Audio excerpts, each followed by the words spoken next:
Hello, my name is Christopher Renstrom, and I'm your weekly horoscope columnist here on Astrology Hub. And this time, I wanted to talk to you about the lunar nodes having recently just changed zodiac signs. The lunar nodes aren't physical objects like the planets are, but rather points on the ecliptic where the moon's orbit intersects the Earth's. The ecliptic is the path that the sun, moon, and planets follow across the sky. This is a set path where the planets can be seen every night. For instance, if you go out and look at the planets at night, you don't see them spread all over the place, all right? They're on a specific path that they travel across the sky. And that path, as I just described, is the ecliptic. Now, the constellations that are on the ecliptic, and this ecliptic surrounds the Earth, the constellations that are on the ecliptic are the constellations of the zodiac. So this is what creates the impression of the planets moving in front of the zodiac signs, much like the hands of a clock moving in front of the numbers that are set on the clock. Now, the moon doesn't always follow the same path exactly. Oftentimes, the moon can be a little above the ecliptic or a little below the ecliptic, kind of like a bouncing ball, but a bouncing ball bouncing in slow motion. Now, the ecliptic got its name because the ancients saw that solar eclipses only happen when the moon actually crosses the ecliptic and blocks the sun's light. This was likened to a dragon swallowing the sun, which is what happens during a solar eclipse, or a dragon swallowing the moon, which is what happens during a lunar eclipse. These astronomical crossings are part of the moon's orbit, and the earliest documented interpretations are to be found in Mesopotamian eclipse omen literature. And the dragon imagery? The dragon imagery comes from Persian astrology, particularly the Sasanian period, which is 224 to 651 CE, CE meaning the Common Era. This astrology was a mix of Babylonian, Hellenistic, and Hindu astrology and astronomy. In Middle Persian astronomical tradition, Gozir came to designate an imaginary celestial dragon extending between the two lunar nodes. The ascending node, where the moon crossed the ecliptic from south to north, constituted the head of Gozir, Gozir Sar, while the descending node formed its tail, Gozir Dum.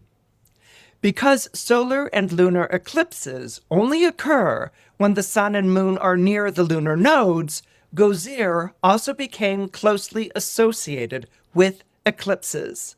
A Manichaean Middle Persian text uses the expression to dawn Gozir for the eclipsing of the sun and moon. Now, it's in Arabic and Latin astrology, which is from 750 to 1300 CE. It's from Arabic and Latin astrology that the nodes come to be known as Caput Draconis, which means the head of the dragon, or the north node, or the Cauda Draconis, which meant the tail of the dragon, or the south node. It's the British astrologer and theosophist Alan Leo who introduces karma and reincarnation to modern Western astrology at the beginning of the 20th century. But Alan Leo didn't really connect those ideas to the nodes themselves. That distinction belongs to the astrologer Isabel Hickey in her book Astrology, a Cosmic Science, which was first published in June 1970. It's Isabel Hickey who connects the nodes to past lives and the evolutionary development of the soul. The South Node is connected to challenges brought over from past life experiences, and the North Node is connected to the lessons we need to learn to overcome those challenges in order to find fulfillment. In other words, you can think of the South Node as where you've been, and the North Node as where you're going. Now, the nodes always travel in pairs, but they're opposite pairs, all right? So if the North Node is in the zodiac sign of Aquarius, then the South Node is going to be in the zodiac sign of Leo. That's because Leo is 6 signs away from Aquarius on the zodiacal wheel, or 6 months away from Aquarius in the calendar year. So the North Node in Aquarius is basically describing where you're going. And this fits perfectly with Aquarius because Aquarius is very much a future-oriented sign. Indeed, eyes set on the future is very Aquarian, and that's because Aquarius is associated to Uranus, the planet of revolution and change. But sometimes we can forget that Aquarius has 2 planetary rulers. There's Uranus, the modern ruler, and then there's Saturn, the traditional ruler.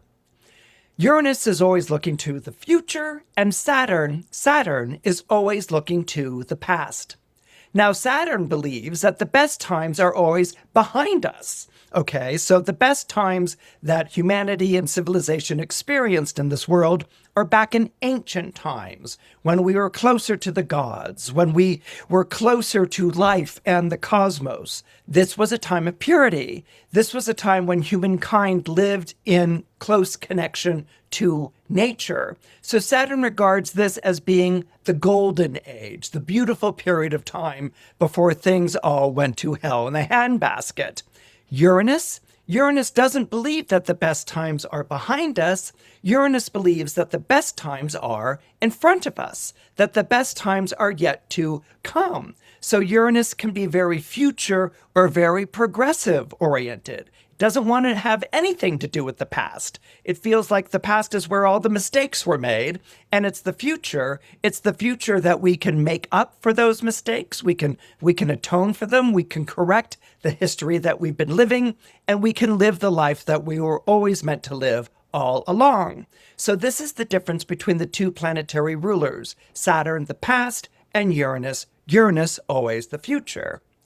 Now, you probably all are familiar with how Libra is the planet of the scales. You know, it's represented by the scales. Well, another image that we can use with Aquarius is the image of the pendulum. And indeed, people born under Aquarius or who have Aquarius rising often swing like a pendulum between these 2 planets. If the person who's born under Aquarius or has Aquarius rising is too Saturnian, too constricted, too set on the past, then it will swing towards Uranus, the planet of liberation. In other words, it wants to get away from feeling too constricted and too formulaic, and it wants to be free and inventive and innovative. And so it heads towards the future and with a thrill and an exhilaration. But then if the Aquarius or the Aquarius rising gets too Uranian, in other words, if it gets too out there, too ahead of its time, then it will swing back towards Saturn, which is the planet of structure. And it's the planet where everything is organized and systemized. So Aquarius or Aquarius rising people swing like a pendulum between the Saturnian organized, systemic type of thinking, or the Uranian free, liberated, innovative, and inventive. They go in one direction too far, and then they will swing back automatically to the other one, which is why it's so hard for Aquarians to figure out where they stand on the spectrum that exists between these 2 planets. And it can lead to a lot of confusion and bewilderment. Indeed, the idea of having a timing problem is built into the zodiac sign of Aquarius. Aquarius or Aquarius rising people have a hard time telling the difference between whether they're ahead of their time or whether their time has come. If you're ahead of your time, then you can be too avant-garde. Your notions are too far ahead. People can't follow what you're saying. They look at you like you're crazy, and there are these huge question marks over their heads. You're not making any sense if you're too avant-garde or ahead of your time. But if your time has come If your time has come, then what you're saying or what you're communicating is timely. People get immediately what it is that you're talking about. And those question marks over their heads are replaced by light bulbs over their heads, light bulbs that are going off as they all have that aha moment and they understand what the Aquarius or the Aquarius rising is talking about. But Aquarians don't always make sense. And then when their time has come, they do make sense. But then they can go back to that idea of being too ahead of their times. And I think you can see where things can become rather troublesome and even very frustrating for people born under Aquarius and Aquarius rising. But in the end, Aquarius is an air sign. And air signs deal with relationships, which means that in the end, Aquarius is a utopian sign. That means it has a vision of the way that society should be. You know, the perfect society where everyone fits in, everyone belongs, and there's a sense of equality, and there's a sense of collective equity, and society is good. It's a good place to be. Aquarians and Aquarius risings believe that the needs of the many will always outweigh the needs of the few. So let's go ahead and talk about the South Node in Leo and what that's going to mean. The South Node, as I mentioned earlier, represents where you've been. Now, Leo, as we all know, is ruled by the sun. And the sun in astrology is the only planet that's really a star. Indeed, the sun is so unique and special and standalone that it blesses the people that are born under Leo with that same sense of uniqueness, that same sense of there are no two people like it, and that they are very individual and that they are very standalone. Indeed, Leo, the zodiac sign of Leo, places such a high value on individuality and making a personal difference that no other sign can compare when it comes to holding those values in high esteem. And if it weren't for the fire signs, and the fire signs are Aries, Leo, and Sagittarius, if it weren't for the fire signs, and Leo especially, we would all be living in a world of cookie-cutter cutouts. I've got to be me is the Leo motto. Now, Leo sees the Aquarian mindset as too conformist. This idea of the needs of the many outweigh the needs of the few. I mean, that's okay. That sounds like a good moral statement.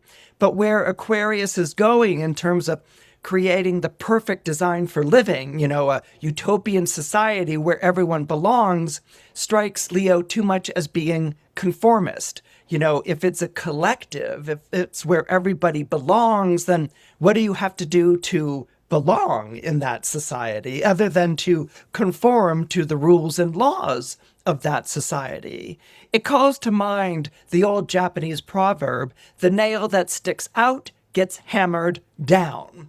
And this is exactly what Leos are afraid of, that if Aquarius is too strong in energy, the insistence on conformity, no matter how idealistic or well-intentioned, still demands a sort of cookie-cutter, cut-out sense of rank and file, and that there's no place for the person who stands out, for the person who's different, for the person that might be a maverick, or the person who might be incredibly enlightened and inspired and special, like a Leo.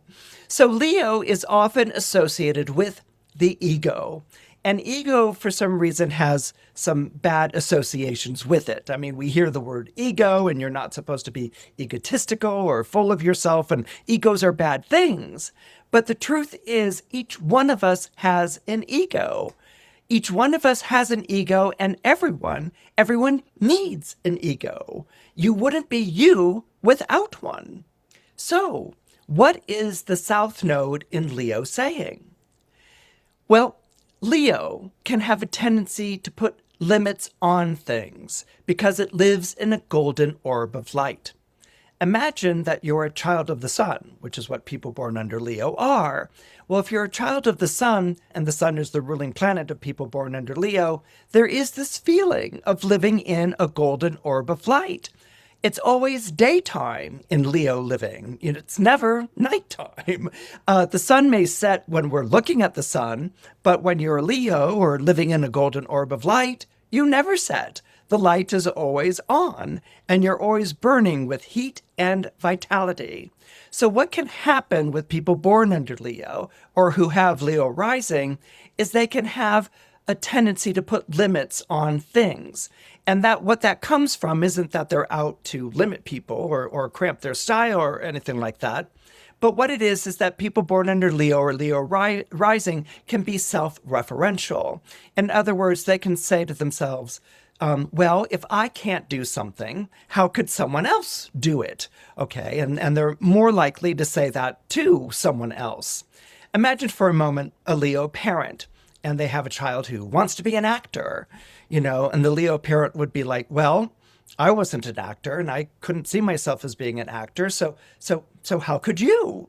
Okay. It's that self-referential and the child can be like, well, I'm dramatic and I'm good with my voice and I can really do, stage acrobatics, and so the Leo parent might be like, I don't see it happening. I mean, it didn't happen in my life. I didn't really understand it like that. So I don't see how it can happen in yours.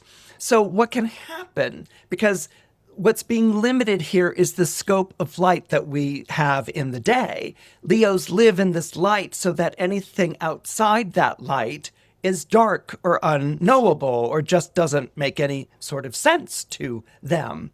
So what can happen, more psychologically speaking, is that these limits on self that Leos can put on themselves can get projected onto other people. And that sort of goes hand in hand alongside this idea that what's true for me is true for everybody else. And this can make Leos sometimes sound like they're very naive or very close-minded or even biased because what they're saying is, I don't see how that could apply to you. It doesn't make any sense to me. So it doesn't make any sense to me. So it should make no sense to you. Again, at first it might sound a little silly, as I said, or naive, but that can be the way that Leos can sum up things in life. I just don't see it happening, might be a phrase that they would use. But the reason why they can't see it happening is because they didn't see it happening in their own lives. And so Leos, when they feel like their individuality is at risk or their say-so is being questioned, can come down even more so on that, drawing from what's true for me in a sense of, and it should be true for you. And that can close people born under Leo or Leo rising off to other ideas or alternative approaches, or maybe even just different perspectives or views of the world that are different from their own. Leos just don't see it. And that's something that people born under Leo or Leo rising kind of have to work on at times. Now let's go ahead and talk about how the nodes going into the zodiac signs of Aquarius and Leo are going to affect each of the 12 zodiac signs. Hi, friends. Have you ever wondered how astrologers like Christopher can look at a chart and see such a rich and compelling story? It isn't just because he knows the planets or the houses or the signs. It's because he's able to see the conversation the entire chart is having. If the planets are the actors in our lives, then the aspects is the dialogue happening between them.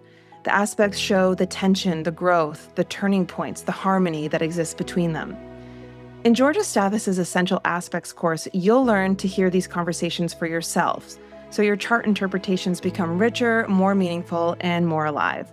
And through Tuesday, August 18th, you can get this class for 33% off. In this immersive 3-week program, you'll learn how to interpret the conversations between the planets for yourself, recognize meaningful patterns, and read charts with greater confidence. Plus, you'll get lifetime access to the material, some bonus beginner content, and rich Q&A sessions with Georgia. So don't wait to go and get this class in your library for 33% off. This sale only lasts through the day Tuesday, August 18th. You can go to www.astrologyhub.com/aspects to enroll today. Now, back to the episode.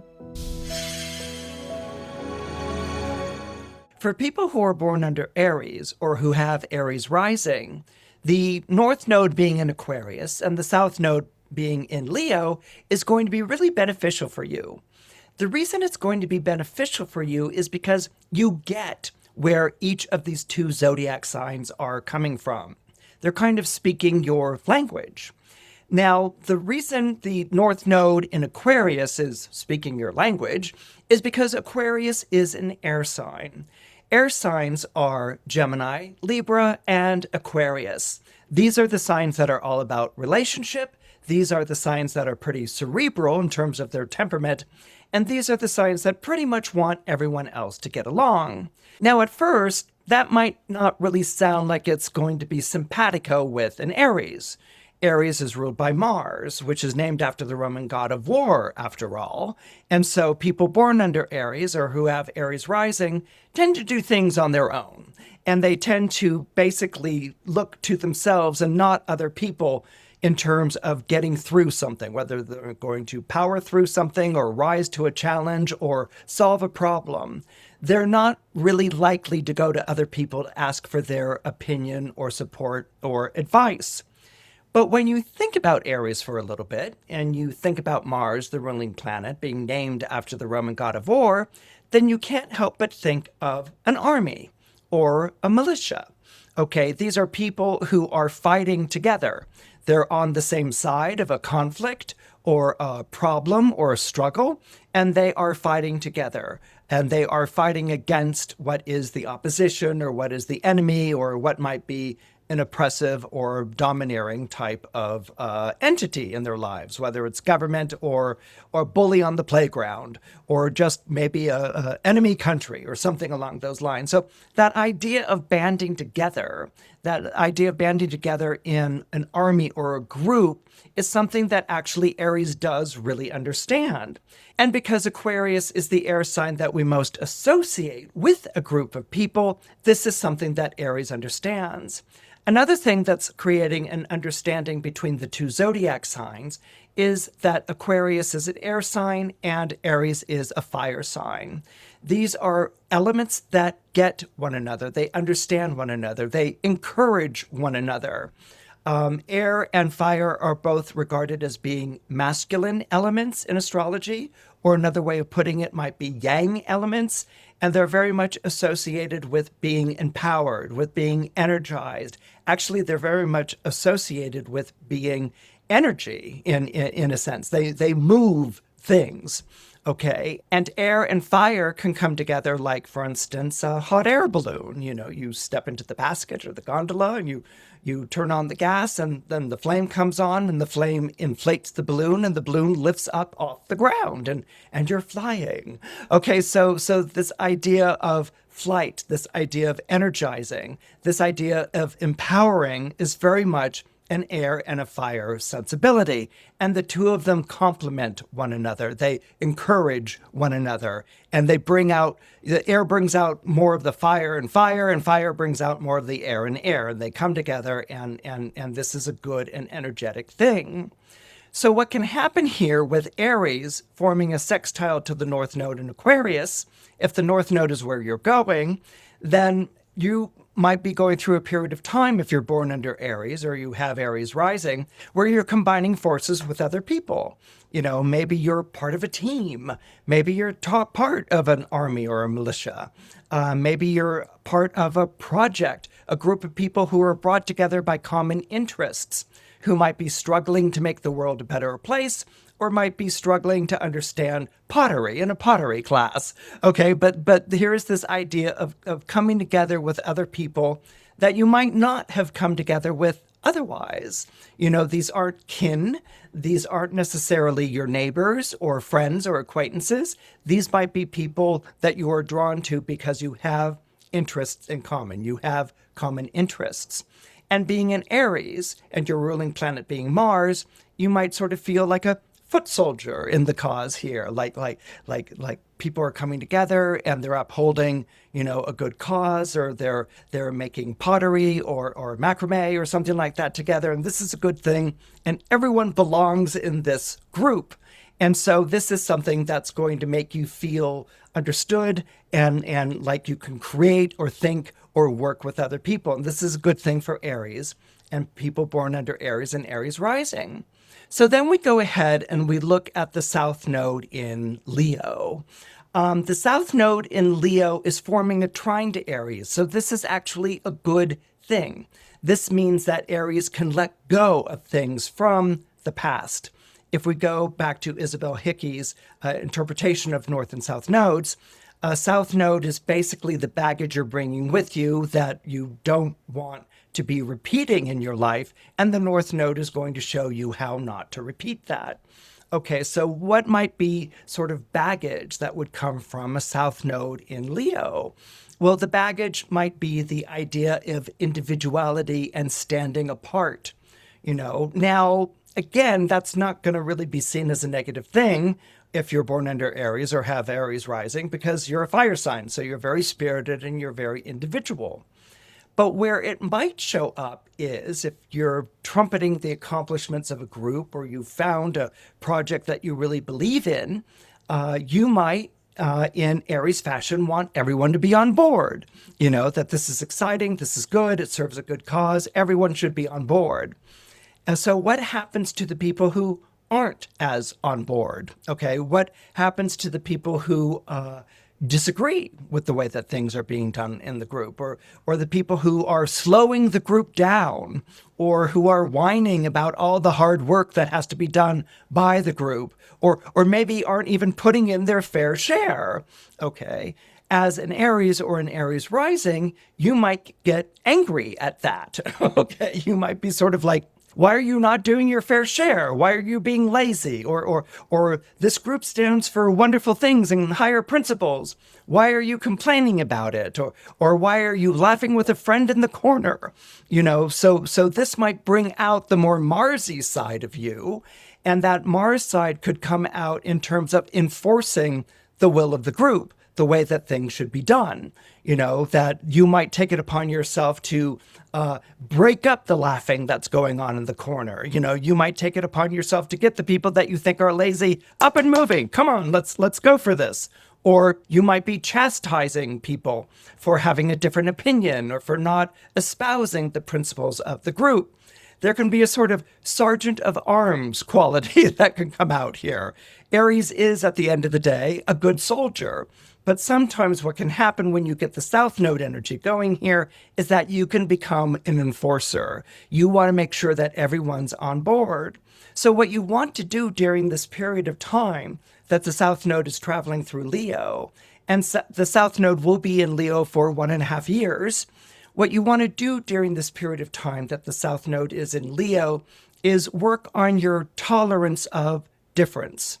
If not everyone's on board, that's okay. Let them not be on board. They're going to get out of it what they're going to get out of it, or if they don't feel part of the group or project, then they're going to leave in some way, probably on their own. But it's not your job to make sure that they're doing their part. No one asked you to, and that's not what's going on here. What you don't want to become during this 1.5 year period is the hammer that pounds down the nail that sticks out. And so this gives you a good opportunity to sort of reflect on those enforcer tendencies of yours and to sort of maybe adopt a more laissez-faire attitude of people being in a group. And that if people aren't into it, eventually over a period of time, they'll be left out, or they'll take themselves out, or they'll depart, or the group will go on without them.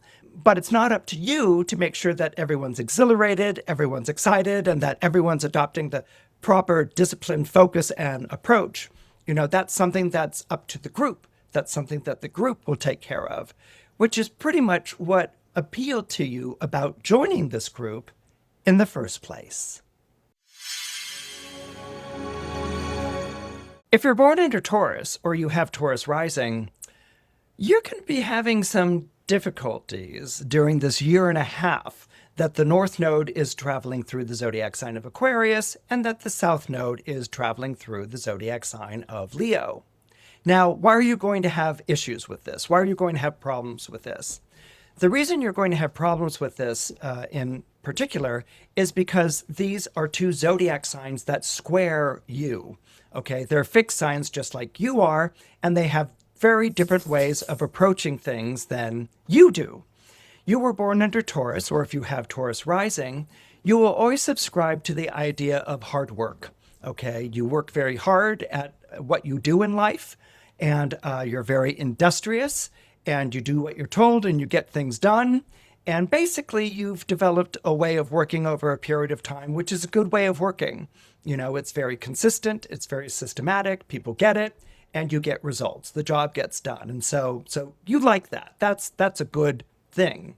Okay, and so this is sort of Taurus's approach to life and living. If you work hard and you get paid for it, or you get the results that you were going for, then you can live a happy and comfortable life. Okay, when you come home from work, you don't work anymore. You hang out, you enjoy yourself, you see friends, you watch a movie, you join a dinner party, you go on a lovely vacation. You know, you've worked and earned that time off. You've earned that time away. And so this is something that's really enjoyable. So people born in Taurus aren't just worker ants, you know, or worker bees, you know, and that's all their life is. They work really hard, and that's in order to earn things, to earn the awards and the rewards of hard work. And this is something that you enjoy, and you aim to enjoy to the fullest.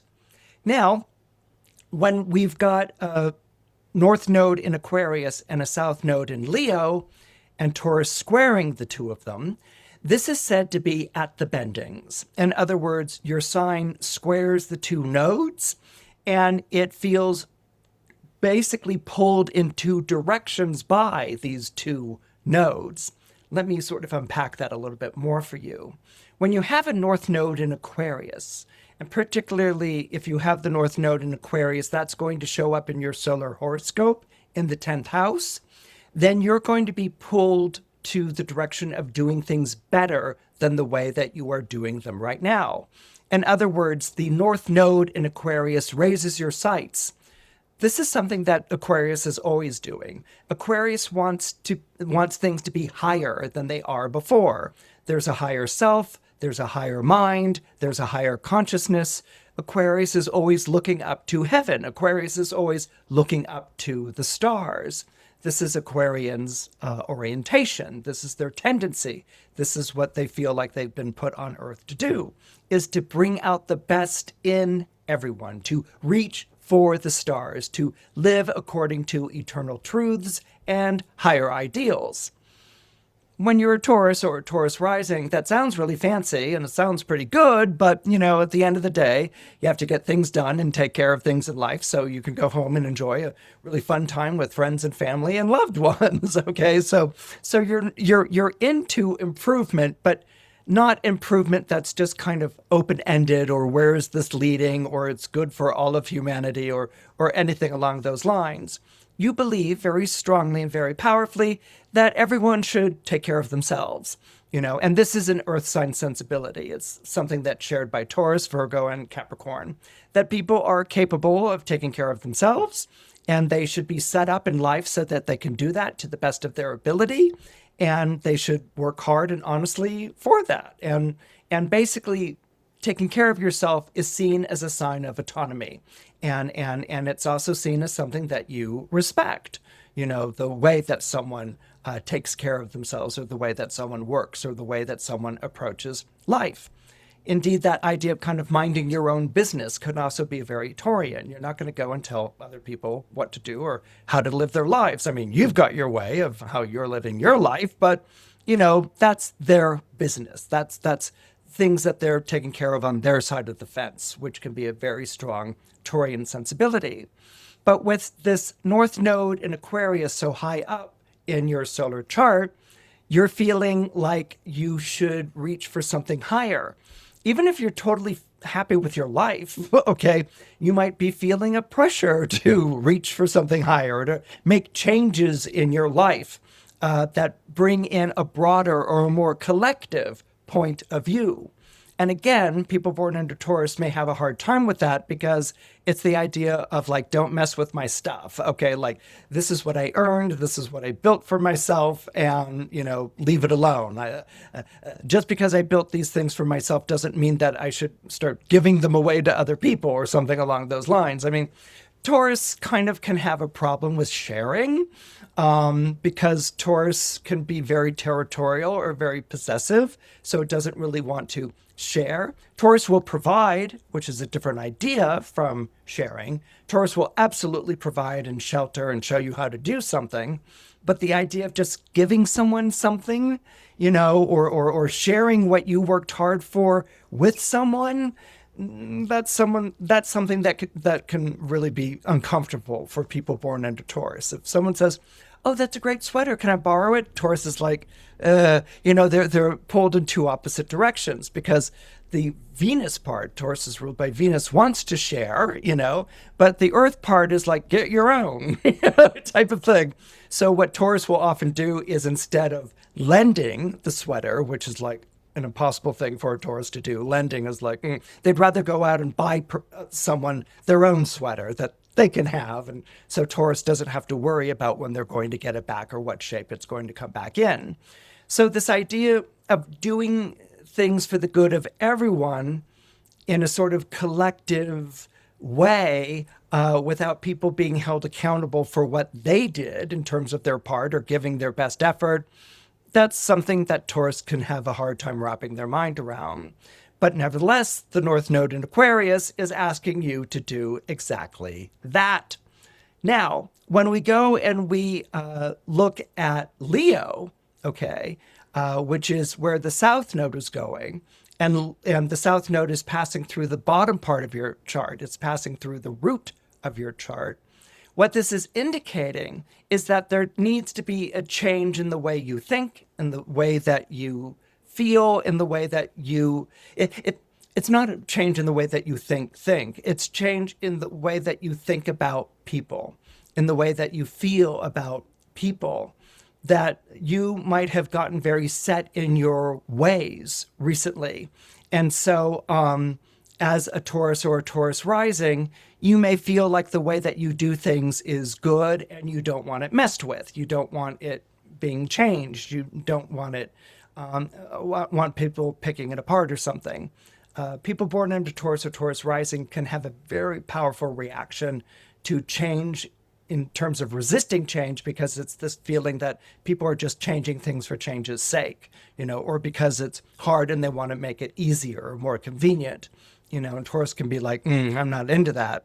And what can happen with the South Node going through Leo is that you may have a personal investment in the way that things are done. Okay, that, I've always done it this way. This is good for me. And actually, if you're smart, it would be good for you too. So maybe you want to follow this.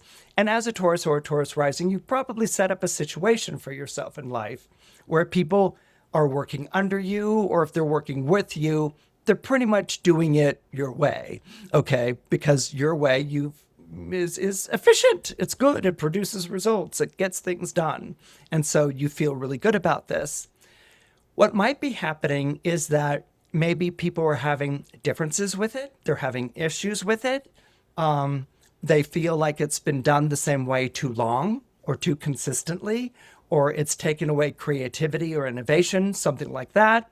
And you might not like those ideas. You might take that criticism personally, or you might feel like, who are you to, or if you've got such a great way of doing it, why don't you take over this and show me how it should be done, type of thing. And so there may be conflict that's going on here. And what you need to keep in mind is that the South Node is where you need to go. You need to think in terms of what is the higher good. You need to think in terms of what includes everyone.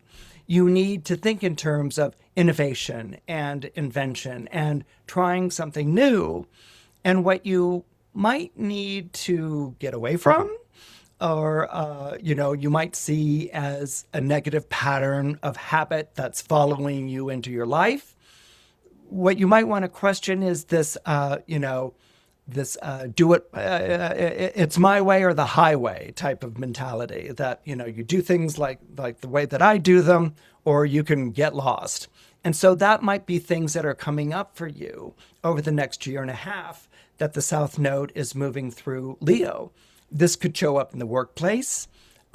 This could show up in a family situation where, maybe people are coming into your household. Maybe it's someone who's going out with a kid of yours, or someone who's marrying a cousin of yours, and you just don't sort of like the way that this person's looking at life or talking about things, and you might be feeling a bit territorial and heavy-handed with the home, and so these are things to look out for in your life. That change is happening. You know what that's like. You've been through 7 years of Uranus and Taurus, and you understand all of that, but you may also have a personal investment in the way that you do things, and the way that you do things should be the way that everyone does these things. Okay, Leo on the South Node, and that's something to take a look at during this time.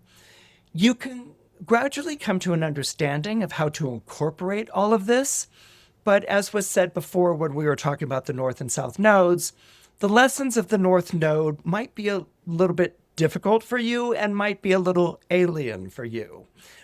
This idea of, taking on these lessons to change something that's always worked for you before.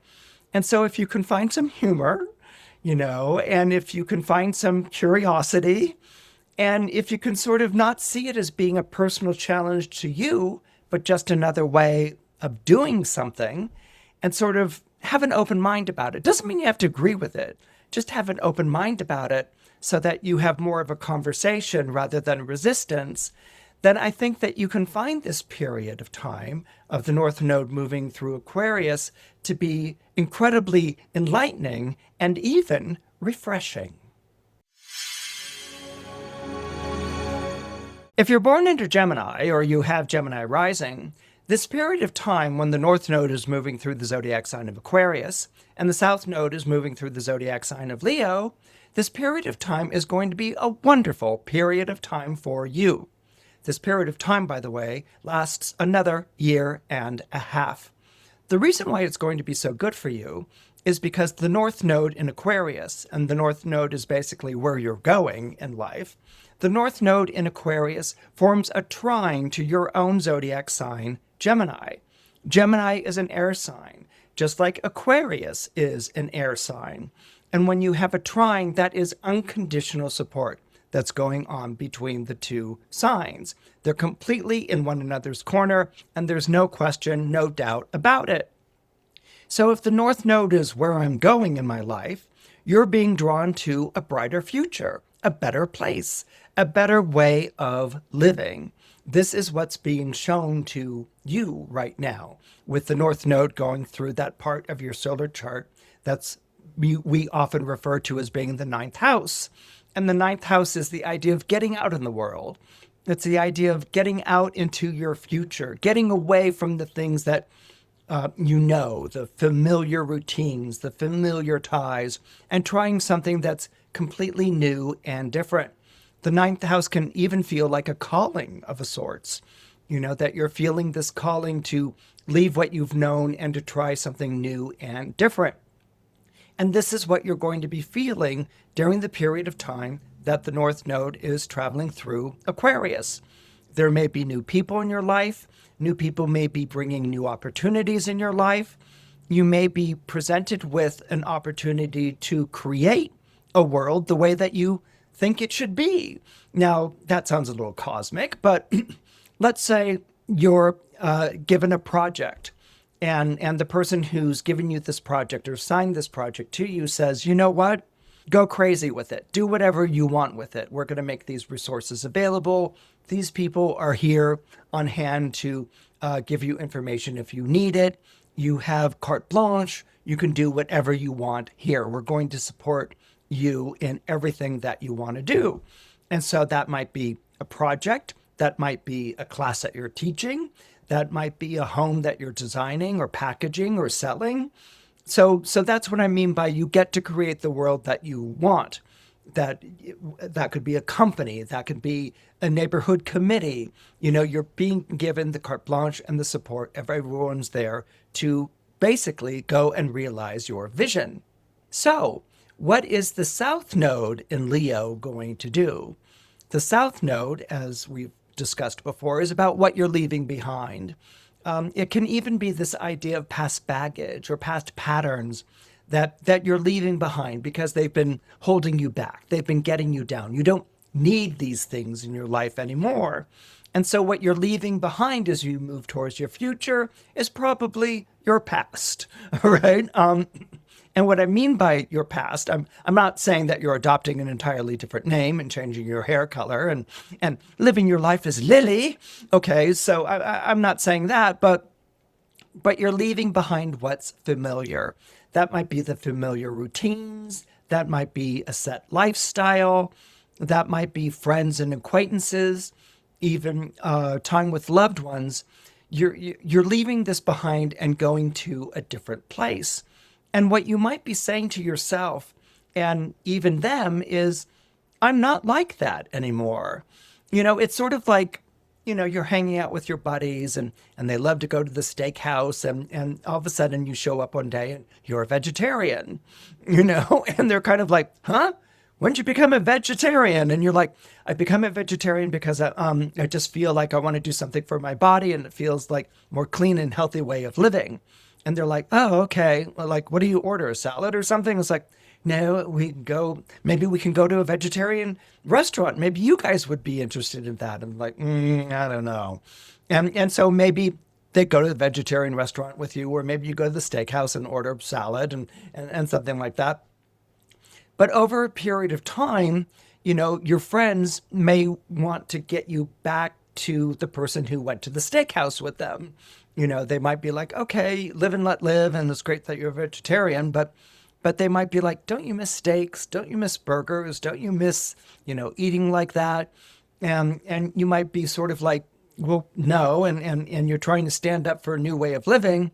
And you might feel like your friends are making you go back into that way of being, and it doesn't have to be about steakhouses, but it could be like any sort of pursuit or ambition or aim that you have where you feel like you're bettering yourself.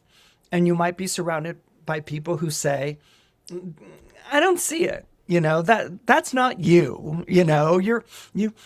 You always like, tucked into a good, New York sirloin, type of thing, or that's not you. Like, why are you all of a sudden being poetic and sensitive? You used to be one of the funniest people around and, cut down people and, kind of like deflate their overinflated egos. Like, why are you all of a sudden being like sensitive and so what's happening is that where people close to you in your life have had this idea of who you are and you're leaving that, they're faced with losing their loved one or their friend or their buddy. And so they're going to find ways perhaps to sabotage or to undermine or to get you back on track to the things that you used to do together. So in a way, this period of time could bring disruptions in your relationships and associations.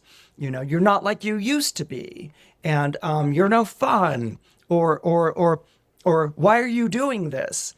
And what's happening is that you might be learning that loved ones and friends and associates thought that they knew you, and they might have felt like they still know you, maybe that they even know you better than you know yourself. And that's why you're making this mistake and come back and join everybody.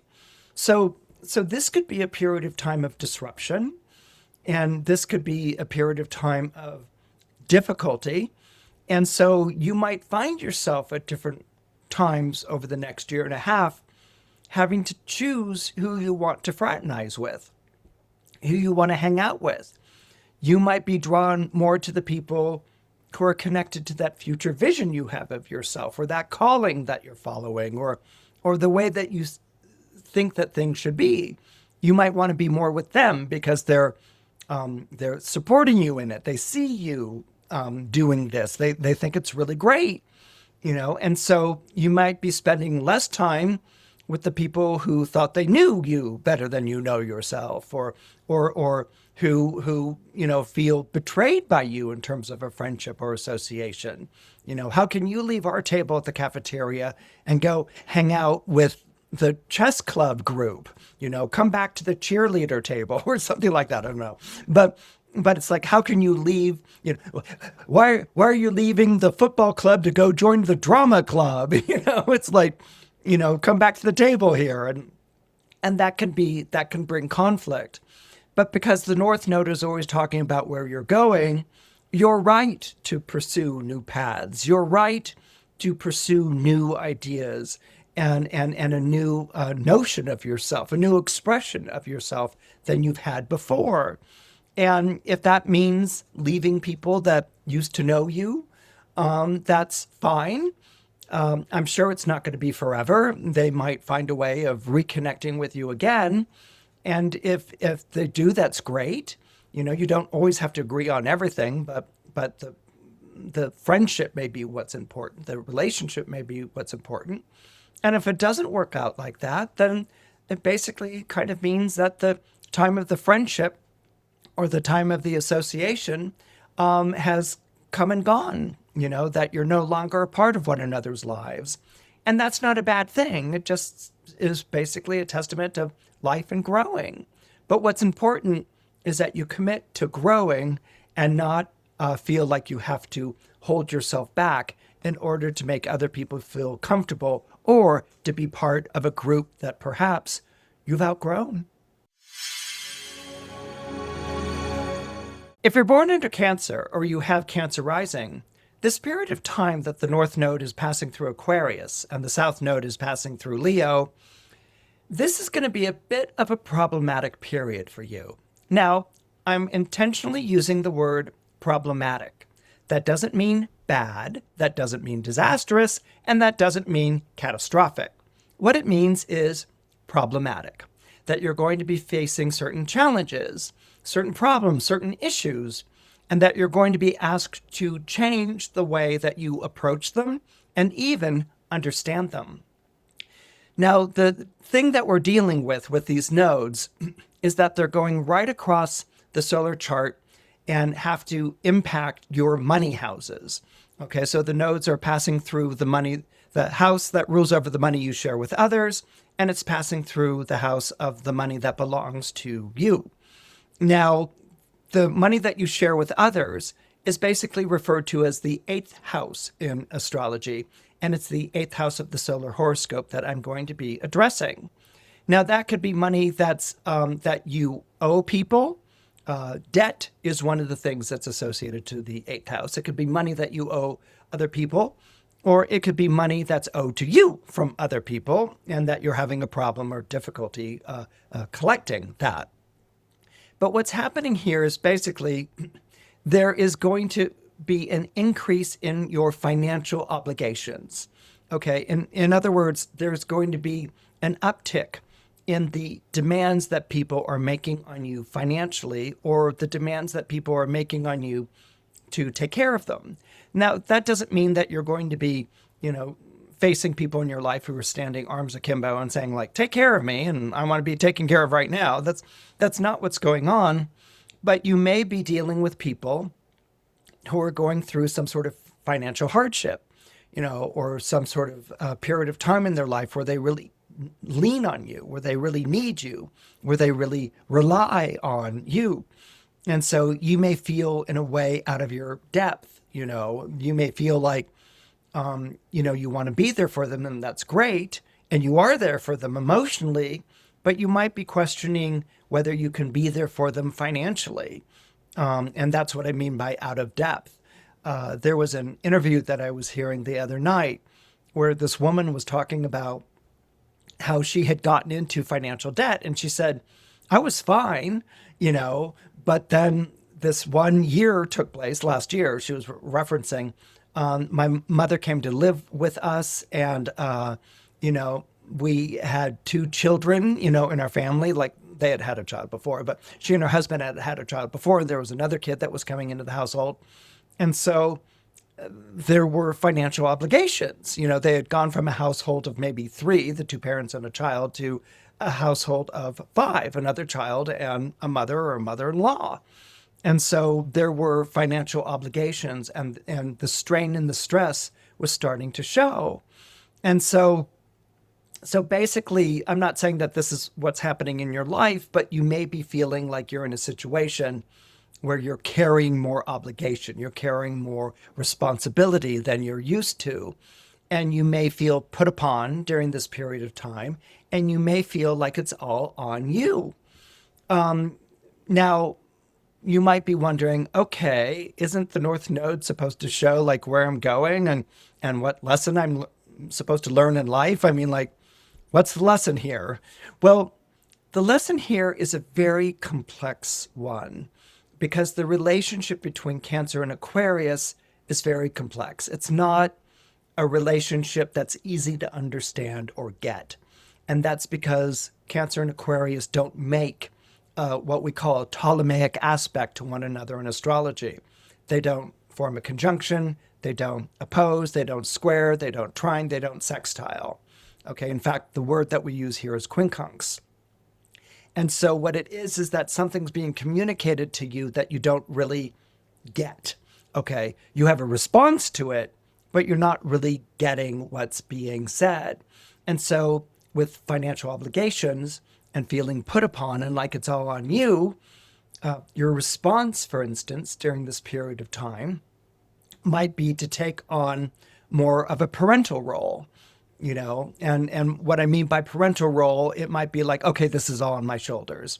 And so if it's all on my shoulders, then you know, I'm alone with it. No one can help me out. I'm the parent here, and you guys have to do what I say. You know, not that might be what comes out, okay, during this time, which is like I'm taking on the responsibility and the obligation, but you're going to have to do what I say. Okay, what a parent says to a kid: as long as you live in this house, you're going to have to do what I say. You know, that kind of an idea. But as I said, Aquarius operates in an energy that's very different from Cancer. Cancer can understand hearth, it can understand home, it can understand family, and it can understand parent. Okay, the Cancer is the good mother in astrology. What the North Node in Aquarius is asking you to do is to be open to what others have to say. All right. And particularly to be open to what others have to say. The other people that you need to be open to what they have to say are the people who need your help. And that might be a little bit of a, huh? I mean, if they need my help, that means that they're struggling and they can't take care of themselves. So I need to step on in and help them out. But what's important to understand here, and I think it's the lesson that Aquarius is trying to teach you, is just because someone needs your help doesn't mean they're helpless, all right? That they have thoughts, ideas, advice, suggestions. They're not helpless. They're not just like crying babies. And so what the North Node in Aquarius is trying to get you to do is to not infantilize people who are depending on you, you know, treating them like children or infants even. Don't infantilize them. And at the same time, don't go into self-sacrifice mode either, you know, like parental mother, you know, like I have to be you don't have to go into that either, because that feels like, to me, like it's really triggering the South Node in Leo, which is this feeling of just like, I'm out of my element and I don't know if I could do this, and just, you know, getting really emotional, maybe even hysterical about it, you know, because you've insisted that you're alone and no one understands it and you're going to be self-sacrificing.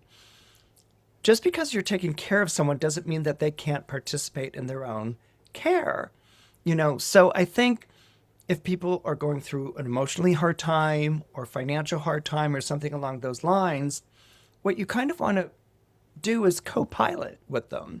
You know, it's you want to include these people in financial decisions. You don't want to tell them what to do.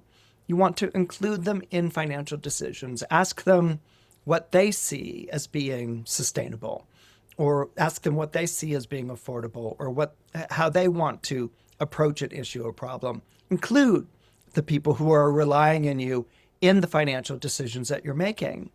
Make a point to talk things through. Aquarius is an air sign. It needs to talk things through. If there's a problem, stress, issue, emotional discomfort, you talk about those problems. You talk it through. Air signs, Gemini, Libra, and Aquarius, and especially Aquarius, believe in the talking cure. And if we can talk things through, then we can come to a better understanding. We don't feel so isolated.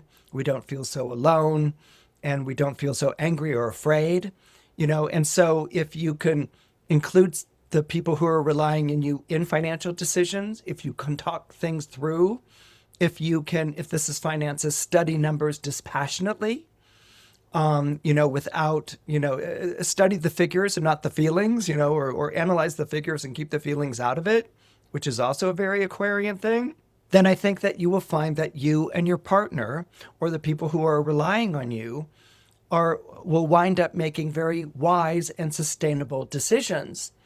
When you go into it's all on me, which is the South Node in Leo, right?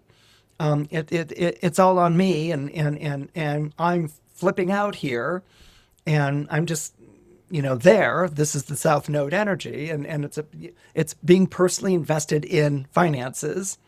Okay, if you go to that place, then people can't help you, and you're panicking, or it can come out as resentment, and you have to do things my way or whatever, and you're cutting yourself off from the help and the assistance that people can bring in working collectively with you to get through this period of time. The people in your life have as much stake in all of this as you do. So don't shut them out. Don't see them as, being unable. Include them with what's going on. Not only will this take a lot of the pressure off of you, a lot of the burden off your shoulders, you may even gain some tremendous insights along the way. If you're born under Leo or you have Leo rising, this period of time that the North Node is in Aquarius and the South Node is in Leo is going to be a bit backwards for you.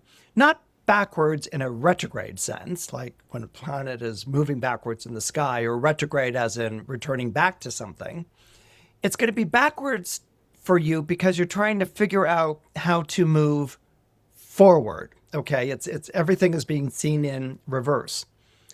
Let me try another way of describing that to you. The North Node is in the zodiac sign of Aquarius, and the North Node is where you want to go. Okay, this is where you want to go in life for the next year and a half. That's basically what a North Node transiting through a sign is saying. You want to go towards Aquarius. Okay. And Aquarius, as we were talking about earlier in this forecast, has a more collective view of things. It's not about one person being more special than anyone else. It's about doing what's good for everyone. Aquarius subscribes to the idea that society is only as good as the people in it. And so basically what that translates as is each person in a society has a responsibility to be the best person that they can be.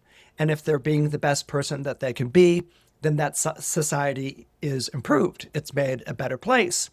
And then if you're not doing that, then the society is not improved. It's not being made a better place. So Aquarius doesn't really totally have this anonymous collective idea of people. It actually really looks to people as individuals to work together to make a good society or to make a good life. Okay, so this is where the North Node is pointing you to. It's joining with other people, and it's traveling through your solar seventh house in astrology. I use the solar horoscope when making these forecasts. And so what's happening here is that you need to join with other people in order to feel fulfilled as a person. As Isabel Hickey was saying before, the North Node is showing you the lessons you need to learn that are going to release you from past patterns that have been keeping you back. All right. Now, when we look at the South Node and see that it's in Leo, it's perfectly understandable that you would be like, oh, that's great. Like, I've been keeping myself back. That's flattering. Like I have to lose myself. I'm the mistake. I'm the one who's wrong. And that might be what you're kind of feeling these days. In a way, you might be feeling like you're always wrong and everyone else is always right, or like you don't fit in, or like the things that used to work for you are no longer working in the way that they did before. And you're trying to figure out what's up with that, okay? And essentially, it's not a critique of you or the way that you've been living your life. What it's more along the lines of is there are certain behaviors or patterns in your life that you've gone as far as you can go with them, okay? And what you're experiencing is a complete change in the way that you relate to the world. Now, a lot of times when we feel confronted by a change like this, it can make us feel like everything we've been doing is wrong, or we've failed in some way. And that's really not what the South Node is saying. I can see how it could be interpreted that way. The South Node is kind of making a bit of a judgment statement here, which is like, you need to leave behind everything, that you did before. You've outgrown it. To go back to it would be immature or backsliding or devolving or something along those lines. And of course, when the South Node is going through your sign, that's you that everyone's talking about. So I think what it's more like is the way that you see the world and the way that you see relationships. A lot of times I will describe the rising sign, and right now the South Node is going through the first house, which is the rising sign. A lot of times I'll describe the rising sign as how you show up in the world, and the descending sign, better known as the seventh house, is how the world shows up in your life. So you may have outgrown certain ways of being. The things that used to work, like I said before, aren't working like they did before. It's not that you're wrong. It's more like you've outgrown it. You don't need to do that anymore. You're sort of like the proverbial snake that's shedding its skin. You're ready to go on to another step, another unfoldment in your life, which, was more the humanistic astrological perspective of the nodes. And so this is more like you need to become more Aquarian and less Leo. Now, this doesn't mean, you have to get rid of your ego or anything like that. No, you get to hold on to your ego. You get to hold on to your sense of self. What you may need to do is discover who you are now. There was a saying that appeared on the Temple of Delphi. There were two very famous sayings that appeared on the Temple of Delphi. And the Temple of Delphi, if you're not familiar with it, housed the Oracle of Apollo. It was very famous in the ancient world. And people would come to Delphi, not to have their fortunes told, but they would ask a question. And then the Pythia, who is the high priestess of Apollo, would answer, typically in a very cryptic and hard to figure out way. And that's because this wasn't a question and answer session. What it was is the god was speaking in a way that wasn't meant to be cryptic, more the idea of divine being a larger way of thinking than the human way of thinking, and that it was up to us to sort of tease out what the god was saying. But one of the phrases that was written over the top of the temple doorway as you entered was, "Know thyself." And at first, that sounds like a very simple phrase, know thyself. It's like, okay, I know that I'm, funny or heartwarming or, great to be with or caring as a person. You can go through your, how you know yourself, how you would describe yourself is often what we think about know thyself, how we would describe ourselves. But the self that we need to know is not static. The self is growing and changing. If someone were to say, know thyself, or tell me about yourself at the age of 7, the description you would give at the age of 7 would not be the description that you would give at the age of 14, nor would it be the description that you would give at the age of 25, or 39, or 50, or 69. Okay? Although you are yourself, you are always yourself is growing. Yourself is changing. Even if people are kind of looking at you like, what have you become or what have you done with your life? Chances are the seeds of that were always there. Okay. And they've grown, as you've grown into your life. So sometimes people can see you as like, oh, you fulfilled who you've always meant to be, or Maybe you didn't, or maybe you went off track, or maybe you had to lose yourself to find yourself somewhere else, that you were living according to the scaffolding of other people's expectations, and you had to leave that behind to find yourself again. So know thyself isn't a static statement. It's a statement that's in motion. It's asking you to know who you are as you are unfolding and as you are growing. With the South Node going through your own zodiac sign right now, you're growing into the other stage of you. You are evolving as a person. And so you're leaving certain things behind. That description that you gave of yourself at the age of 7 probably doesn't fit who you are right now any more than the clothes that you wore at the age of 7 could even physically fit your body right now. You've outgrown it. And so that's essentially what the South Node going through your zodiac sign is saying. And then it's pointing you to Aquarius. And in pointing you to Aquarius, and in pointing you towards, your relationship to the world and your relationship in your own relationship, things are growing more than they are changing, or the change is in service to growth. It may be an understanding that maybe perhaps you've outgrown the relationship and it just doesn't make any sense to you anymore. Or maybe you're moving into a time in your life in which your relationship is changing. There may be other concerns that are pressing heavily right now, or there may be obligations that you fulfilled and they're not as heavy as they were. And you realize, wow, those obligations defined me for such a long period of time. Who am I without these obligations? And so you might find yourself going towards past patterns, going back to maybe where you lived or people you knew or whatever to sort of find yourself again. And you may feel like those don't have the answers anymore, that this isn't who you are. It's not who you are anymore, that you need to move towards the future, which is the Uranian aspect of the Aquarius. So is there going to be some pendulum swinging between the past and the future? Yes, because that's something that is very much associated to Aquarius. Aquarius has 2 ruling planets, Uranus and Saturn. Uranus is always looking ahead, and Saturn is always bemoaning what has been lost in the past. Okay, so Aquarius energy swings back and forth between the future and the past.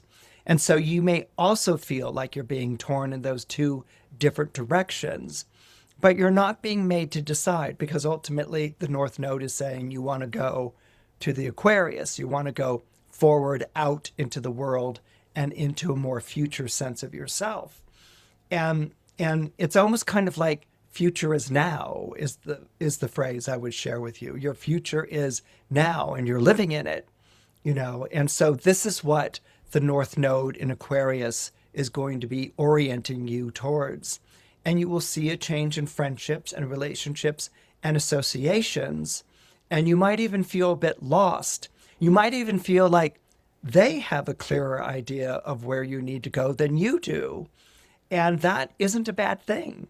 It's a trust issue. You have to sort of trust in that, But if you can sort of let someone else take over the wheel for a little while here, you may find that having a break from being behind the wheel of your own life is kind of a relief and a good thing.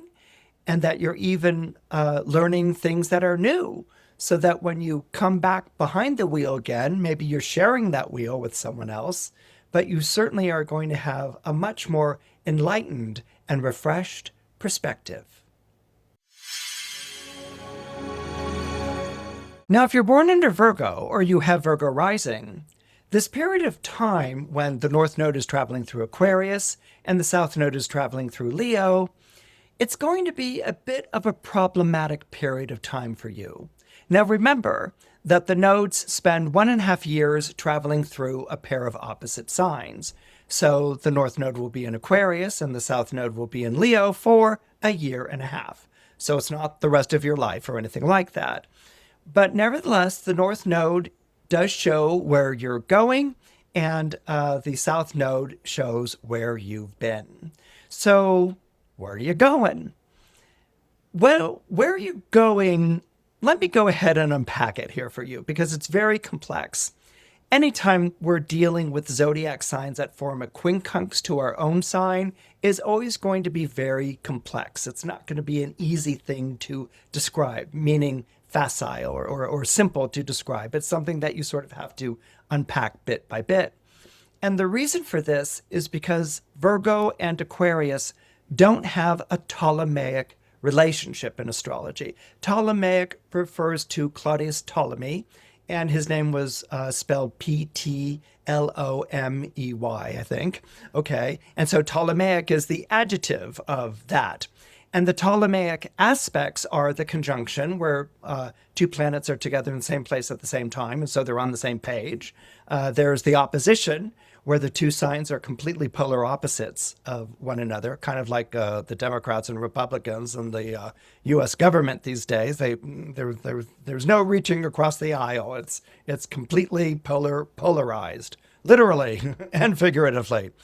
There's the square, which is combative and one-upmanship. You know, you have an idea of what's right, another sign has an idea of what's right, and you're sort of like one-upping one another to dominate and enforce what you think is right. There's the trine, which is, where the two zodiac signs share the same element. And that's the everything you do is great. I love you. I'm going to support you in this. You're wonderful. You're great. You have my unconditional love and support. That's a trine. And a sextile is a relationship between zodiac signs that are different elements, but they're the same, what we would call gender. In astrology, we have four elements. Two of them are regarded as masculine. Two of them were regarded as feminine. Another way you could describe it is yang and yin. Okay, they can be different elements, like for instance, fire and air are different elements, but they're both yang signs. So that's a sextile. They both get one another. It's not unconditional support. But it's conversational and it's collaborative, and they're going to have their differences, but work with those differences to create something that's even better than what the two signs were coming to the table with at first. So when we have a quincunx, the two zodiac signs don't really get one another.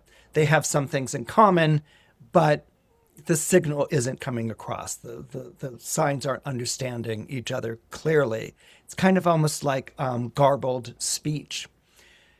Where the North Node is that it's traveling through the solar sixth house in astrology.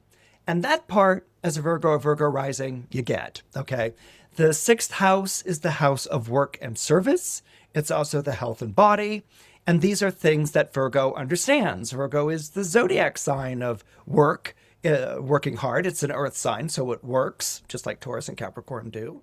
It's a zodiac sign that very much identifies with service, helping people to help themselves.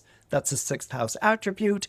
And keeping oneself in good health and means is important for the sixth house, and it's going to be important for you as a Virgo. So that all makes sense.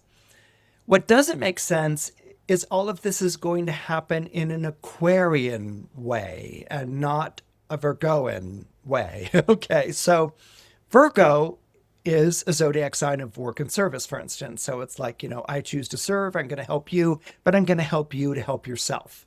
Okay, if I'm serving you, that's because I know the way that things should be done. If you're Downton Abbey and you're a servant, you know that the plate goes here, the salad fork goes there, the soup spoon goes there, the other fork goes there, the knife goes there. There's a place setting, okay? You know where things go. And Virgos, in the way that they serve or solve problems, very much have a set formula for it. This is the way that I do it. This is the way I've always done it, and it really works, okay? So your problem solving is the way that you approach issues or challenges in your life. But Aquarius has a different idea of that. Aquarius, because it's a more future-oriented sign, and it's a sign that's based on changing the old way that you used to do things, Aquarius is going to be like, well, what if we made some changes in your approach? And as a Virgo, you might at first intellectually be like, oh, okay, what sort of changes would you recommend? And so maybe the Aquarius energy says, like, what if a problem isn't a problem? And as a Virgo, you might be like, huh? And the Aquarian energy might go on and say, what if a problem isn't a problem, but a way of getting you to think differently? It's more of a key. As a Virgo, you might be like, okay, now I'm going to patiently indulge you, while you go through this ridiculous conversation. Problems are meant to be solved. They're not like keys to opening our world or anything like that. They're meant to be solved, and that could be perhaps a Virgoan approach. But with the North Node in Aquarius right now, it's asking you to change the way that you deal with problem solving. It's asking you to change the way you deal with work, and it's asking you to change with the way that you approach or deal with the idea of service. What it's ultimately asking you to do is to try doing things other people's way rather than yours. You're an earth sign, and you're born under Mercury, and you know that you're smarter than most of the people who are around you, and you know that people are relying on you to get things done and to keep things running and on time, and being asked to do other people's way just on a whim? No, that doesn't make any sense to you at all. Not at all. But this is what Aquarius is asking you to do. And this is immediately where it's going to trigger the South Node moving through Leo, which isn't forming a quincunx to you, but it's forming a semi-sextile to you. It's in the sign right next to you. And a sign right next to you is kind of like, it kind of makes you Leo adjacent, okay? It brings up the Leo in you, but you're a Virgo, not a Leo, and so it's your idea of how a Leo would be. Well, how would a Leo be? It's going to take things personally, okay? As a Virgo, you don't like to show that you take things personally. You like to be able to quote bureaucratic chapter and verse when you're faced with a challenge or someone questioning the way that you do things.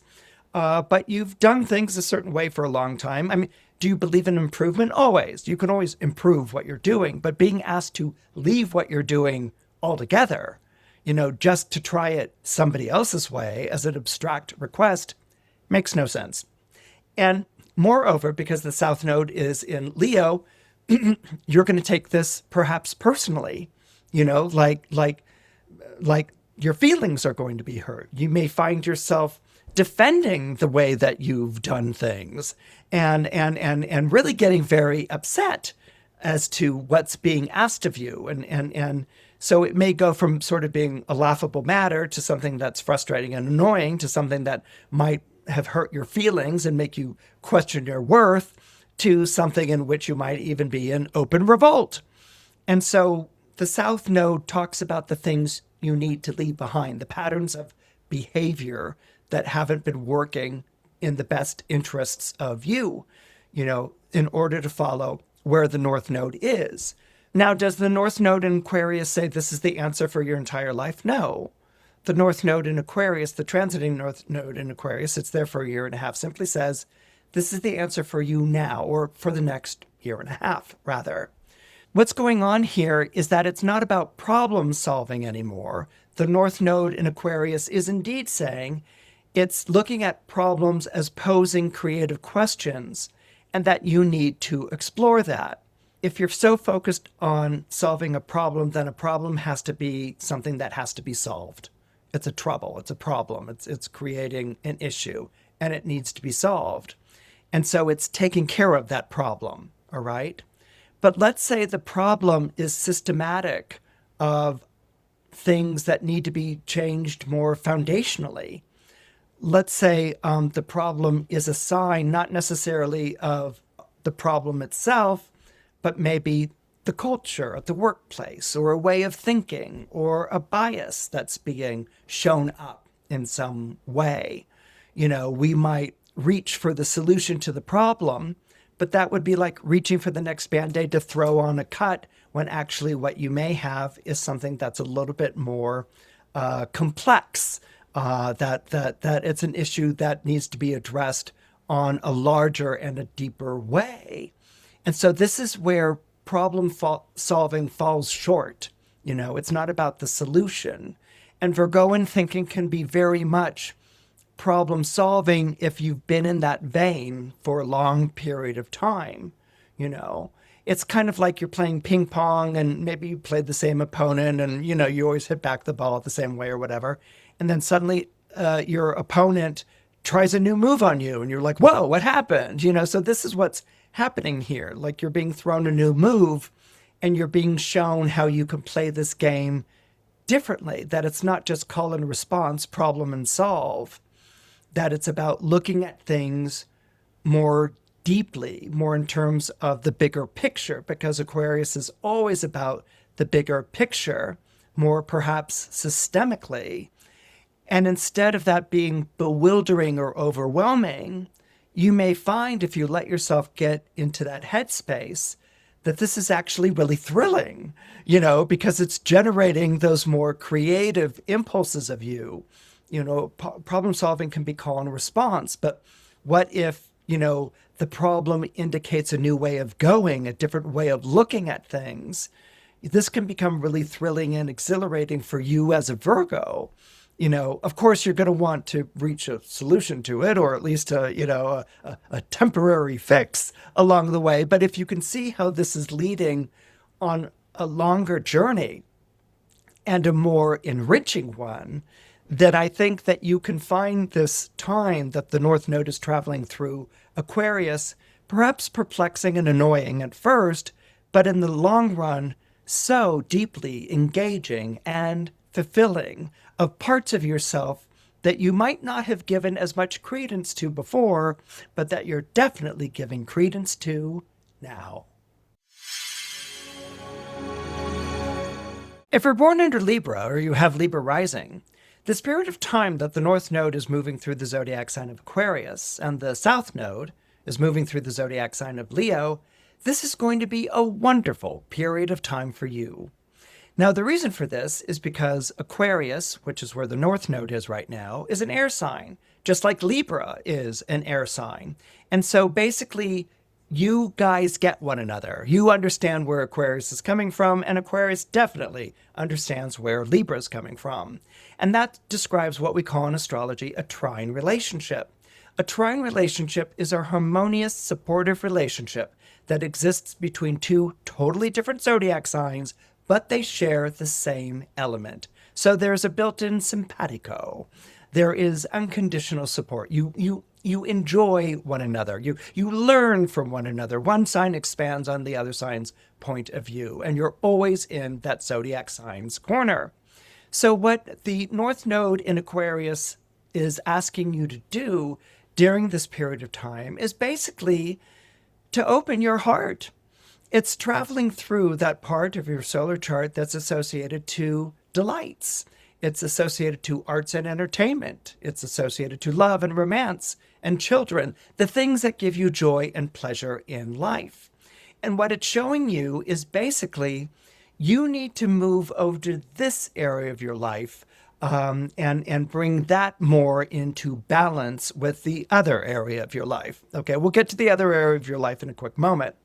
So what I'm saying here is that as a Libra, which is a zodiac sign that's very much associated to relationships to begin with, as a Libra, somewhere along the line, the idea of relationship or association of friendship has lost its joy in a way. I'm not saying that it's miserable, but you've outgrown it in a way. And so when that happens, when we realize that we've outgrown an acquaintance or a friendship or a family relationship or an association or a romantic partner, oftentimes our answer to ourselves is like, oh, I guess we have to break up now, you know, or, oh, I guess I have to like leave this person now or and go on to something else. And that's not what's being asked of to do. That's not what's required here. You know, we're not being told that you have to like leave where you are. What the North Node in Aquarius is getting you to do is to think of relationships in a new way. When you're born under Libra or you have Libra rising, there's a lot of curating that goes into a relationship. And that, again, is because Libra is the zodiac sign of relationship. Libras see it as their responsibility to nurture and take care of the relationship. You know how when we talk about Cancers, that's the zodiac sign of hearth and home. Cancers see it as their responsibility to take care of the home, to tend to the home fires. Well, that idea in Libra terms is it's your idea to take care of the relationship, to make sure that the relationship is functioning. And the way that Libra looks at a relationship is in three parts. There's me, there's you, and there's the relationship itself. Another way to describe it is to think of the symbol of Libra itself. You know, there is the pole that the two dishes hang from, you know, that causes the balance. It causes the scale. So you're in one dish, the partner's in the other dish, and the contraption or the scale that holds the two dishes is the relationship itself. And as a Libra, you will take it upon yourself to make that relationship work. Now, that doesn't mean that you're long-suffering and doing everything for the relationship. No, not at all. Librans are diplomatic by nature, and so that sense of fairness is really important, as are rules and laws. So everyone gives according to their means as far as a Libra is concerned. So when you're dealing with a relationship, if there are certain bonuses or rewards that come to you in the relationship, those bonuses and rewards are to be shared by the partner as well. You know, you wouldn't keep them to yourself. You would share them with the partner because that benefits the relationship itself.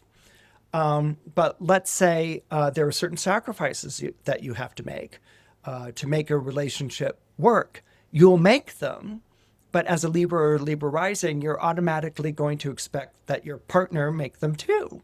You know, that you're not the only one who sacrifices here. Your partner sacrifices as well. And not all the time are the partners into sacrificing like that. Or they're kind of like, why do I have to, you know, give up meat for Lent or something like that? You know, if you want to do that and eat fish on Fridays, you do that. But, you know, I'm going to enjoy my hamburger, you know. And as a Libra, you will work in subtle ways to get your partner to see that this is what you do to make a relationship work. All right. And sometimes when you're involved in a long-term relationship, it can become more about the relationship and less about the partner. Okay. In other words, it can become more about what you do to keep the relationship going, what the expectations are from the partner to respond in kind. But then you might lose track of your partner or the friendship with your partner or the delight with your partner. This same thing can assign itself to other areas of your life. You know, you may have certain responsibilities and obligations and duties that you have in your life, and you do them. You know, this is what's expected, and you do them, and that's what makes your life work. But there can also come a point in which those responsibilities, those obligations, or those duties take you away from the things that make you feel fun or like give you pleasure or that make you feel like you enjoy your life. And again, you may feel like, oh, I guess I have to break up with the way that I was doing things or walk out on it or something along those lines. And it's like, no, what you simply need to do is rebalance it. You know, there may be too many things in the dish that is titled obligation and responsibility, and not enough things in the dish that is entitled joy and pleasure. Okay. And you need to balance that out. And this is what the North Node in Aquarius is asking you to do. And that's something that you're going to be responding to. But it's what it's also asking you to do is to revolutionize the way that you deal with people in your life. You know, I'm not saying that, you know, you have to try on a new way of relating to people. You know, in the 70s, it would be like, I'm going to psychoanalyze you or something. Not asking you to do that. What it is to really look for how your relationship has changed and how the people who are involved in your life, loved ones, friends, acquaintances, spouse, lovers, how they've changed, and to acknowledge that and to listen to them again, to hear them again, and to express yourself according to who you are right now again, rather than a role that you've taken on. Now, the South Node is in the zodiac sign of Leo, and it is in that part of your solar chart that deals with hopes and wishes and friends in high places, which always sounds like a bit of a miscellany, as they used to say back in the 16th century, but it's not as miscellaneous as all that. What it comes from is the idea that in order to attain or fulfill your hopes and wishes, it's a good idea to have friends in high places. That means people who can introduce you to people who will record your song or publish your book or buy your wares, So it's this idea that if you have friends in high places, then you're going to fulfill your hopes and wishes. What may be going on right now is that you become very identified with how you present to certain people in your life. These may be people of influence, or these may be people who have levied on you certain expectations, or these may be people that you're hoping to impress. And you might have altered your behavior in such a way as to be like them, And what might be happening with the fifth house is that you might all of a sudden feel like you're going in a direction that's not going to be like them anymore. That there might be a love interest who's not at all like the people you've been hanging out with, or if you've been in high finance, now you're dying to write poetry and live as a poet. That sort of a thing where you're leaving a situation where people knew you really well, and you're moving into something that is opposite it. The fifth house is opposite the 11th house. But what's nice here is that Leo sextiles Libra. So you understand Leo. It's a fire sign. Fire forms a sextile to Libra, which is an air sign. And so what it means is that should you be asked to leave or change a status, or maybe take time off from work, or somewhere where you have a vested interest, it's not going to be punished. It's not going to be scorned. It's not going to be treated as a negative. In fact, if you ask for time away, you're going to get permission. It's going to be allowed. Maybe it's a good idea for you to go on sabbatical, or maybe it's a good idea for you to spend some time away, or in a different place in this company, or in a different place in your life. And so Libras can sometimes get very anxious about what other people are going to think about them, which is kind of reinforced with having Leo in the 11th house of your solar horoscope. But that might be something that you're putting on them, and that they're not really putting on you.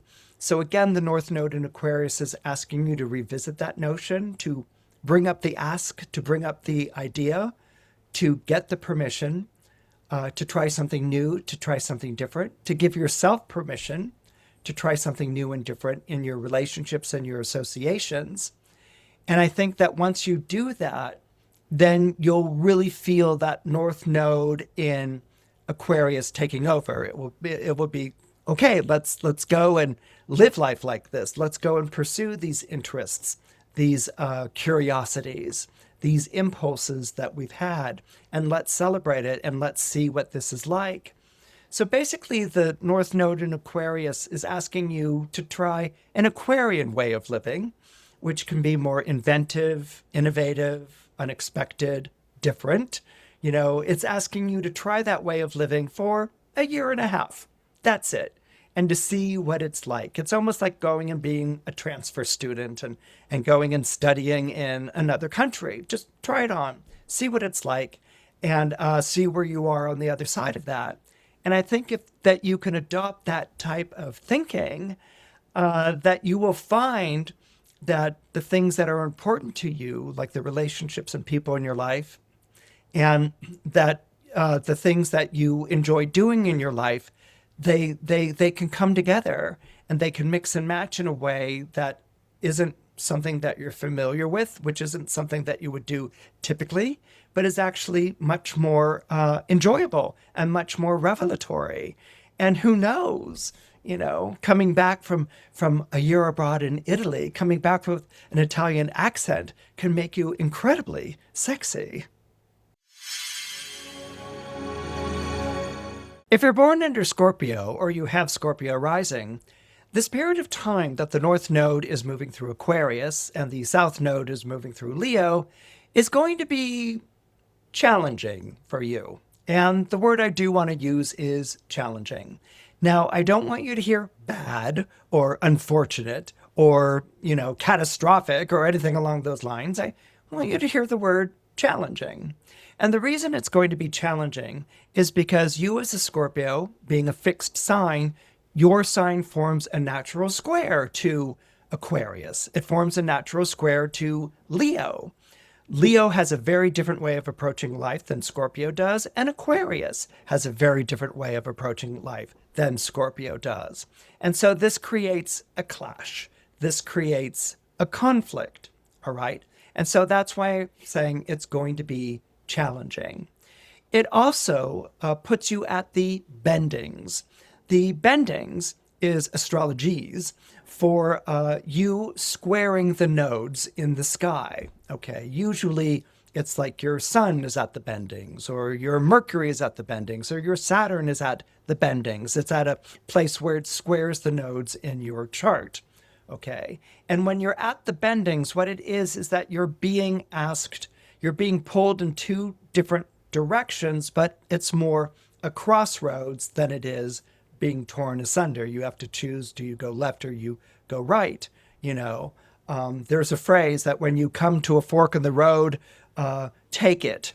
And I love that idea, because it's like when you come to a fork in the road, take it. It's like you go for it. You move forward.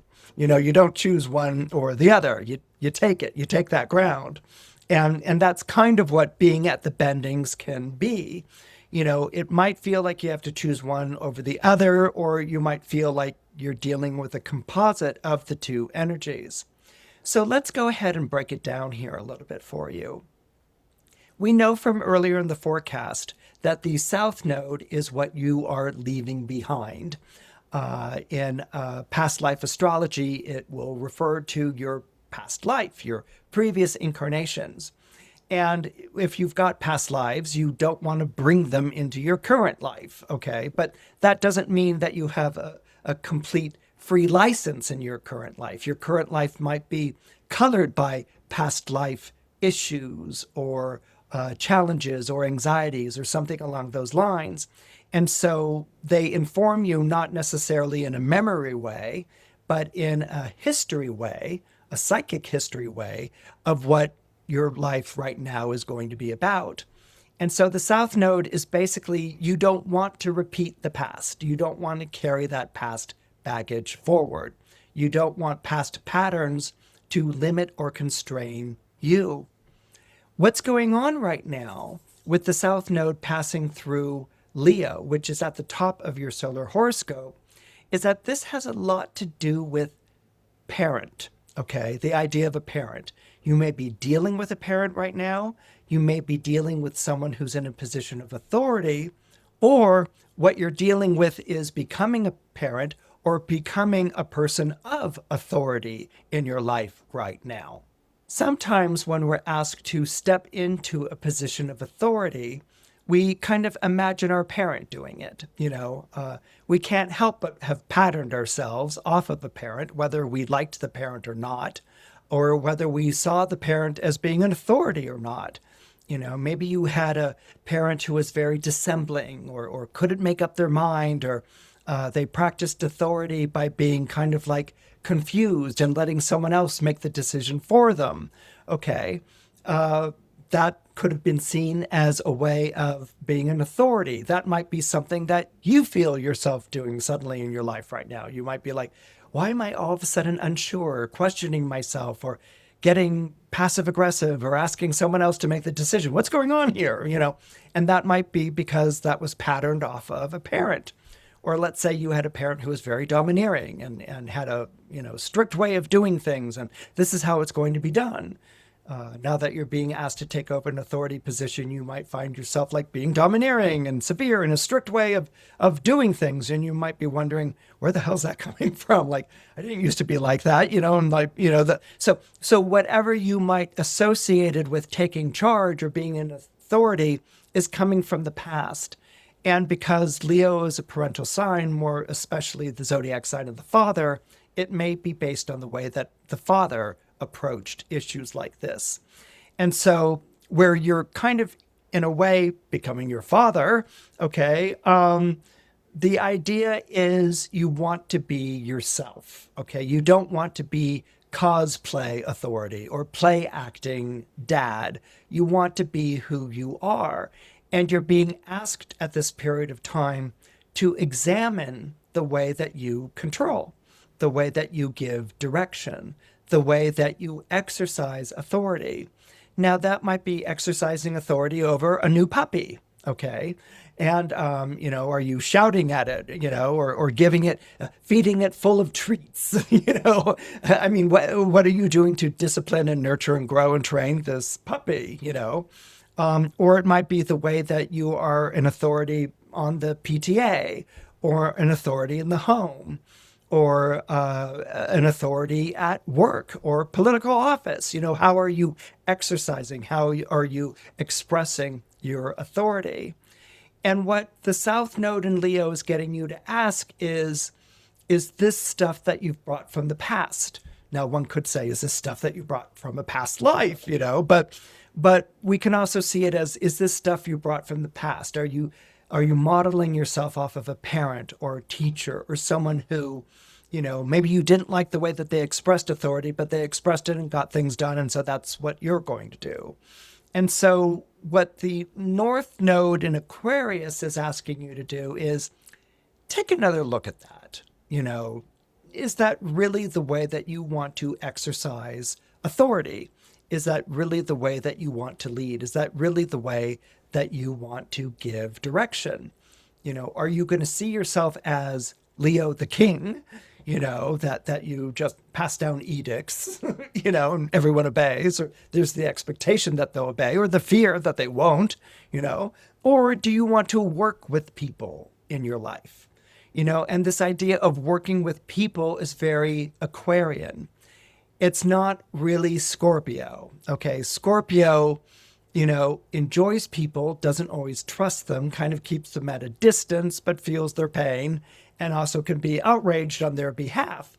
But the idea of working with people, that the intimacy of Scorpio emotions, that the intensity of Scorpio emotions, that has to be patrolled, that needs to be policed, that needs to be kept in hand.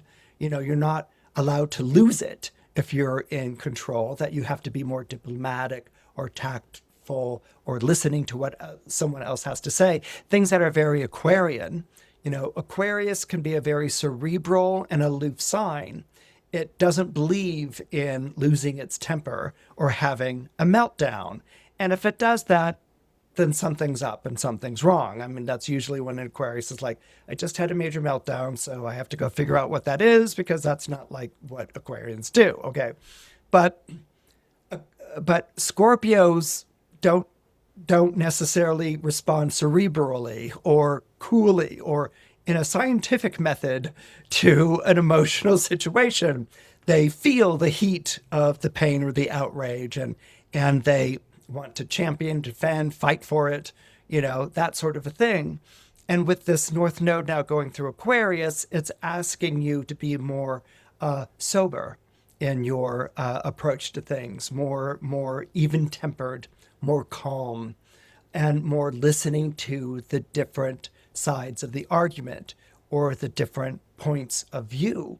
And it's even, because this is Aquarius, asking you to suspend your own emotional reaction, to review your judgments and to ask yourself, are you being biased in the way that you're judging a situation?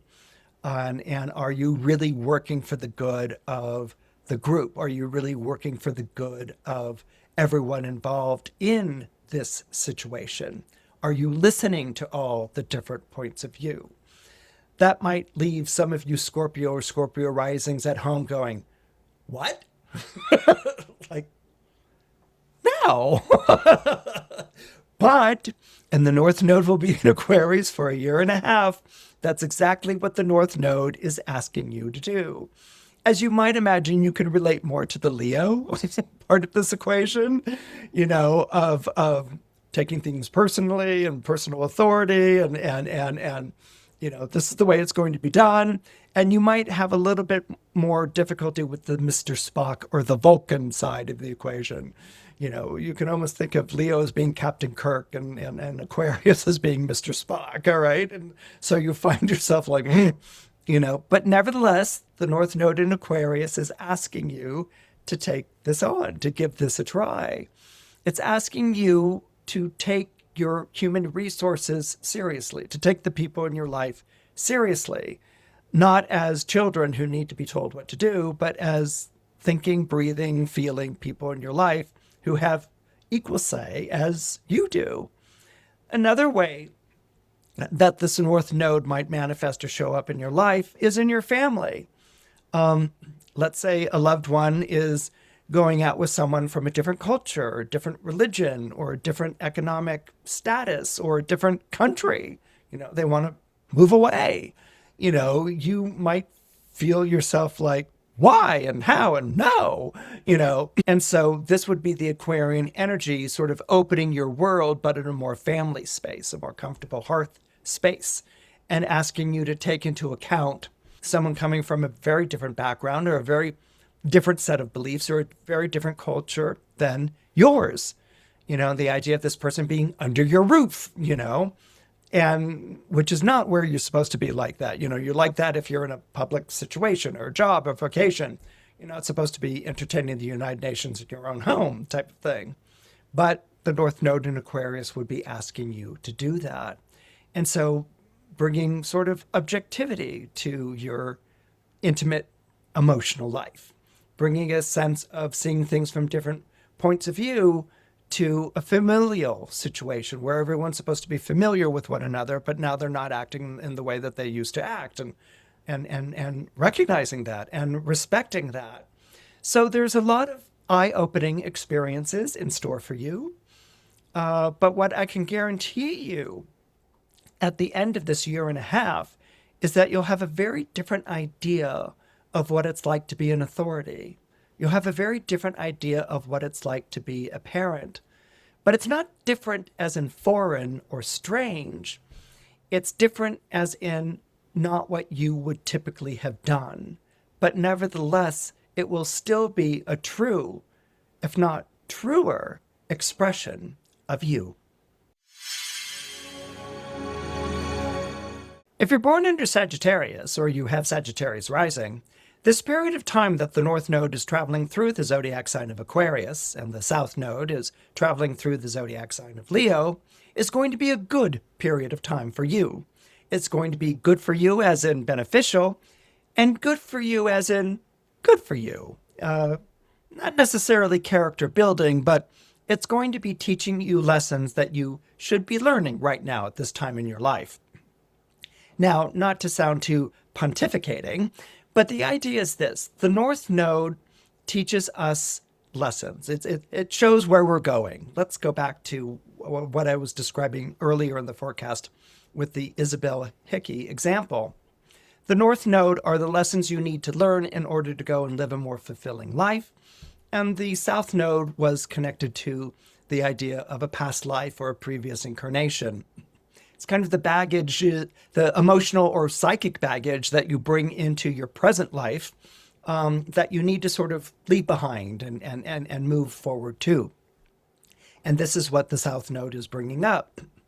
Now, what's nice about the South Node traveling through the zodiac sign of Leo is that Leo is a fire sign just like Sagittarius is a fire sign. So these two signs get each other, okay, because you share the same element. The signs may be different. Leo's a summer sign and Sagittarius is an autumnal one, but they share the same element, which is the element of fire. So this talks about exuberance, enthusiasm, things being bigger than life, all right? And so as a Sagittarius or a Sagittarius rising, you're excited about those adventures that are bigger than life, or meeting people with big names, or people whose personalities are larger than life. These are the things that excite you. These are the things that make you very enthusiastic.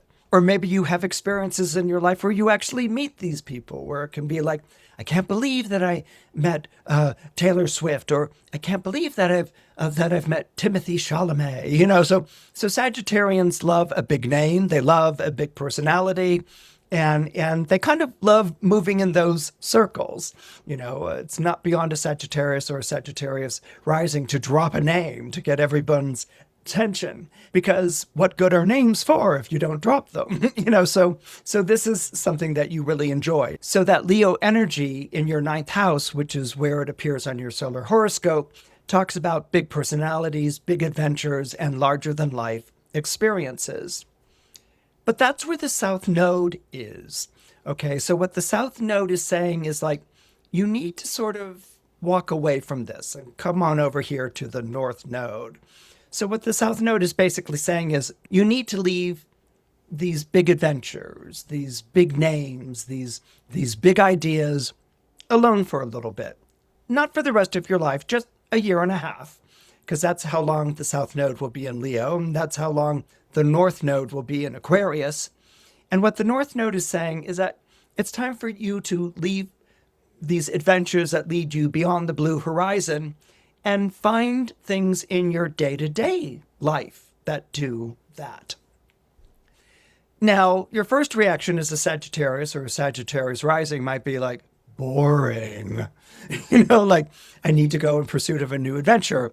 Anywhere but here is my motto. I need to go and be experiencing these wonderful things.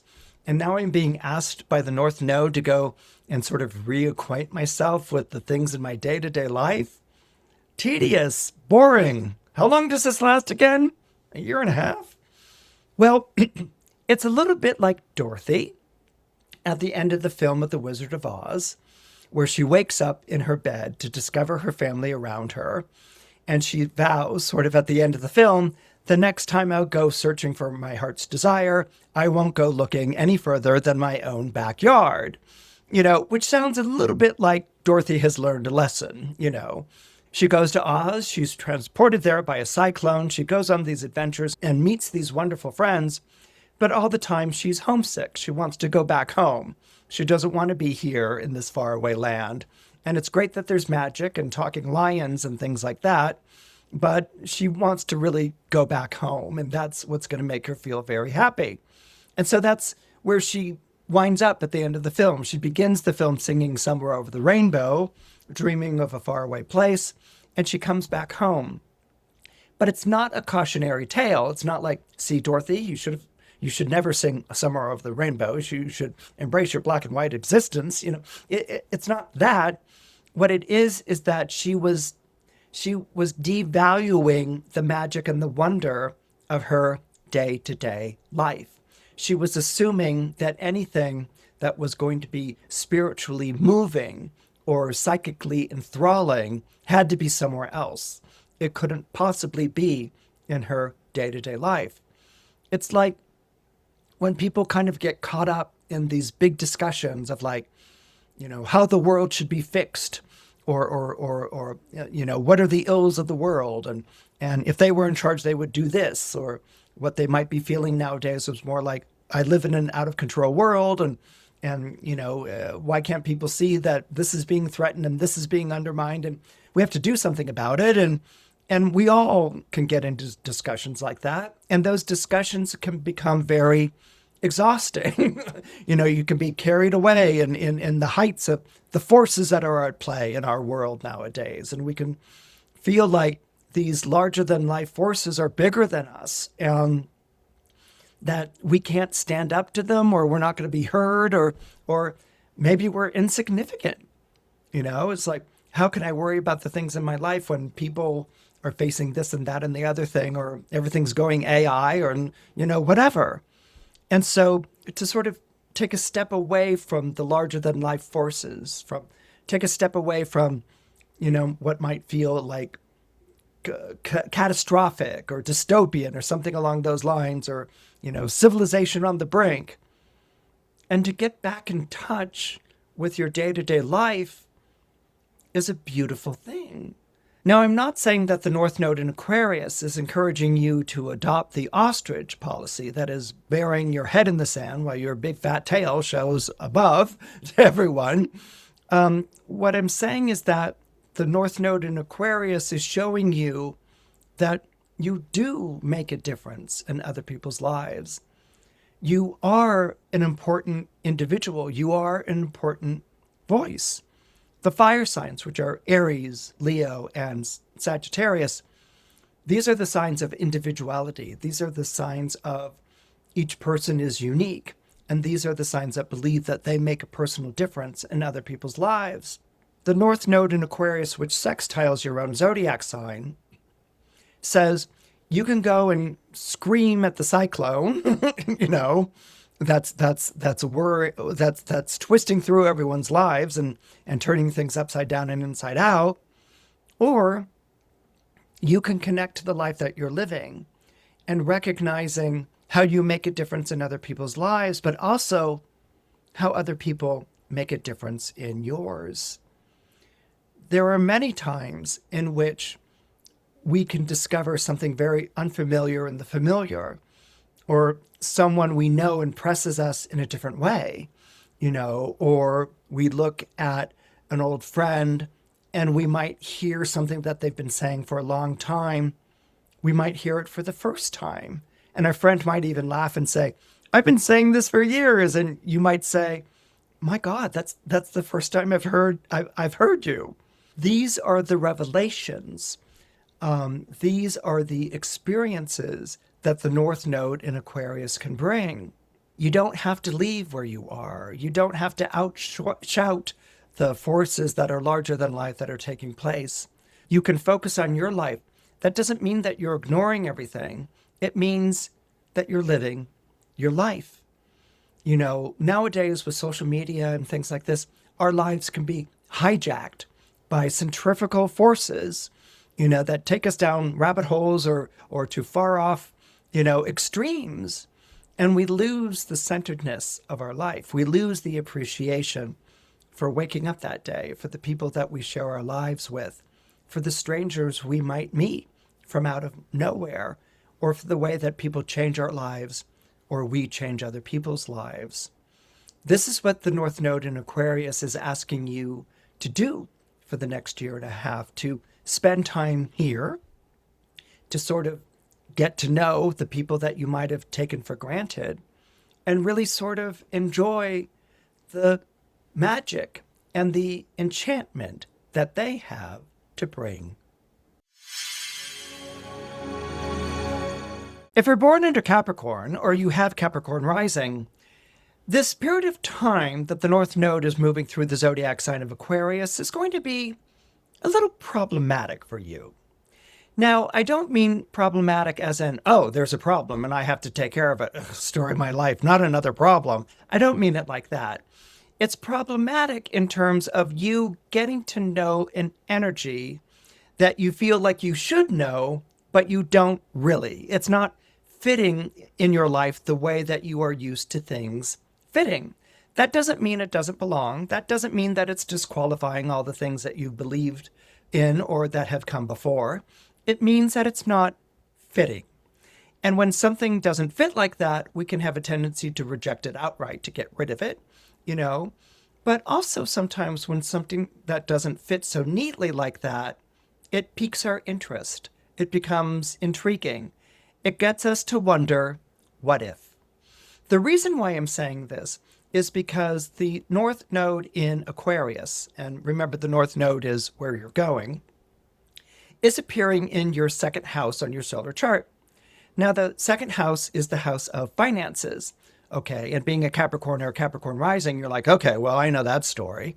You know, I know the story of finances and how they torment me, or how I've worked with them, or how I've maybe finally worked them out in my life, or how they keep eluding or bedeviling me. You know, I know about finances. But the North Node in Aquarius is actually saying, maybe it's time to leave behind what you've told yourself about finances. And that is a reference to the South Node moving through the zodiac sign of Leo, which is the sign that's most associated to your 8th house, which is other people's finances. Now, the second house is mine, okay? And then the 8th house is theirs, or the other person's. When you have a South Node moving through the 8th house, it's going to affect your psychic and your psychological relationship to money. As a Capricorn, and Capricorn is a winter sign here in the Northern Hemisphere. And the reason I say that is because astrology was created here in the Northern Hemisphere, and the signs are very much connected to seasons where they're experienced in the Northern Hemisphere. As a Capricorn, you can have a scarcity outlook when it comes to finances. You're a winter baby.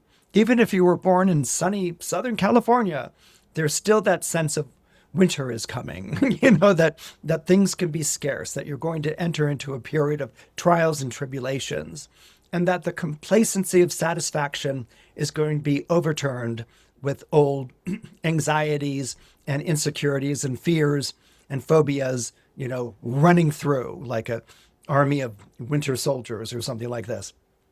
And so this might be something that you're feeling sort of bubbling up with the South Node moving through Leo right now. You might be responding to certain things that are triggering money panic or money anxiety in your life.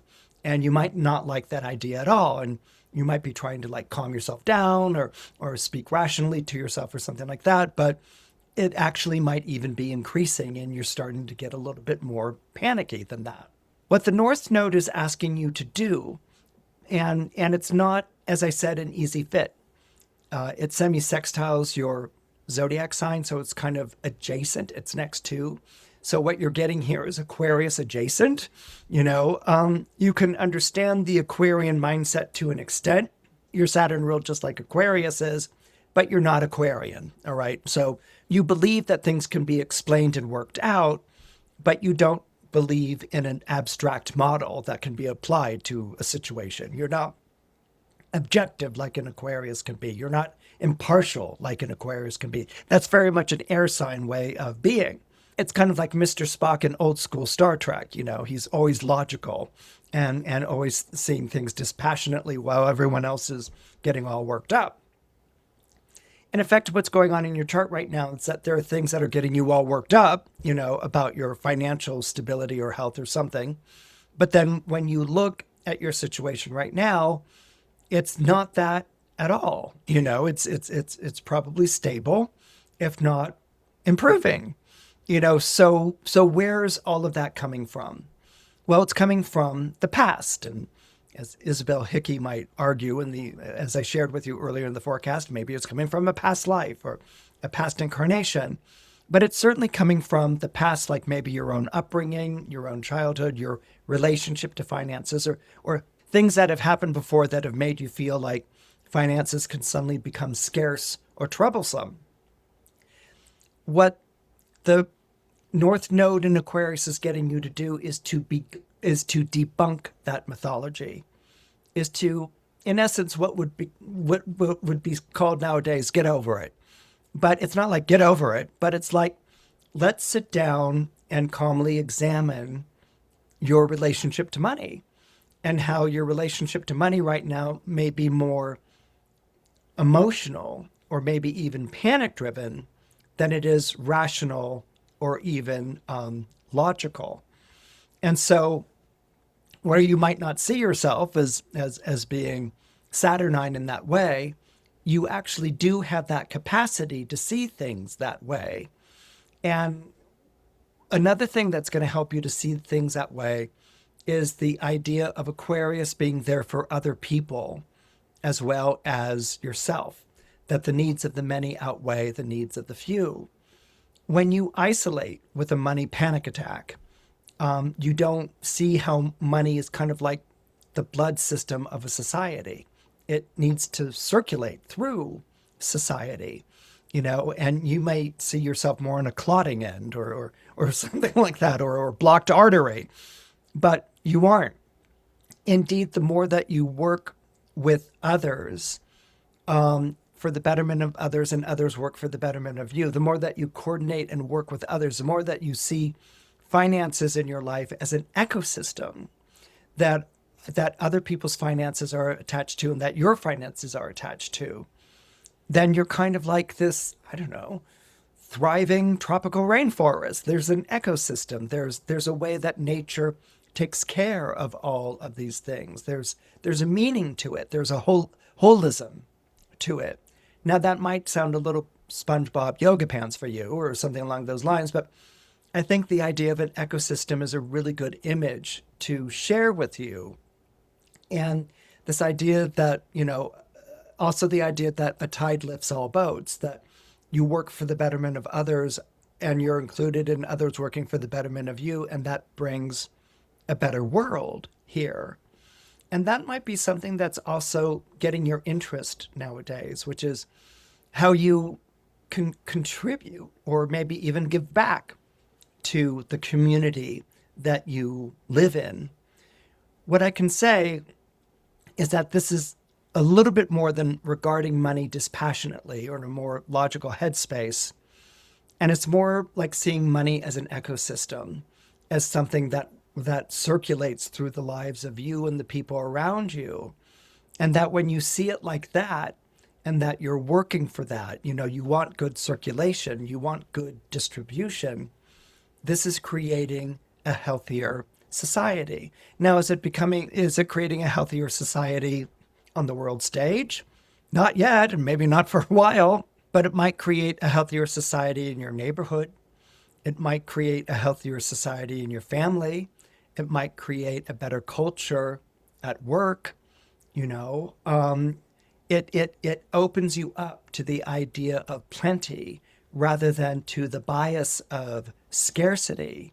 And I think that if you were to embrace this, money will stop becoming a panic button in your life and more something that you live in and live with, and that you actually are in a position to change for the betterment of yourself and the people around you. If you're born into Aquarius or you have Aquarius rising, this period of time that the North Node is moving through your zodiac sign, which will be for the next year and a half, is going to be a wonderful period of time for you. I want to call your attention to what I was talking about earlier in the forecast when I was talking about Aquarius's timing problem. Okay, Aquarians swing like a pendulum, as I described before, between the future and the past. There's a part of you that's very much drawn to the future, the way that things could be, and that you want to get away from a past that can be inhibiting and constrictive. But if you get too far out there, then you swing back in the direction of the past, where you find or rediscover evergreen truths, that the things that have come before aren't disposable, they're not garbage, that there's real value in them, that there's a sense of security and foundation, and this can become a wonderful thing for you. But then if you become too rigid, if you become too stuck in that restlessness comes through, the pendulum is released, and you go swinging back towards the future again and upset everything that had come before.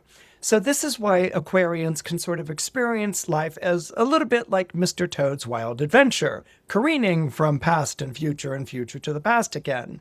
What it really gets down to, and something that I really want to underscore, talking about the North Node traveling through your zodiac sign, is this Aquarian sense of timing. Do you remember when I was saying that there's either this feeling of being avant-garde, of being ahead of your time, or this feeling that your time has come? Okay, this is the Aquarian paradox with time and timing. If you're too avant-garde, if you're too ahead of your time, that means that your ideas, no matter how brilliant and game-changing they can be, make no sense to the people that you're trying to describe them to. Think of, a time traveler suddenly traveling back to, 1776, and there you are with all these colonials who are fighting against Britain, and you're kind of like, wow, I really wish I could get this on my cell phone. And they're like, huh? What's this? What? And you're like, a cell phone, a cell phone. They have no idea what you're talking about. And it doesn't matter how you try to describe a cell phone, how it works, social media, algorithms, and things like that. It's going over their head, and they need to get back to fighting the battle of the war for independence, and they're not going to talk to you. So that can be a feeling that sometimes Aquarians have, that they're too ahead of their time, that they're describing concepts or ideas that people just don't get and they're not going to get.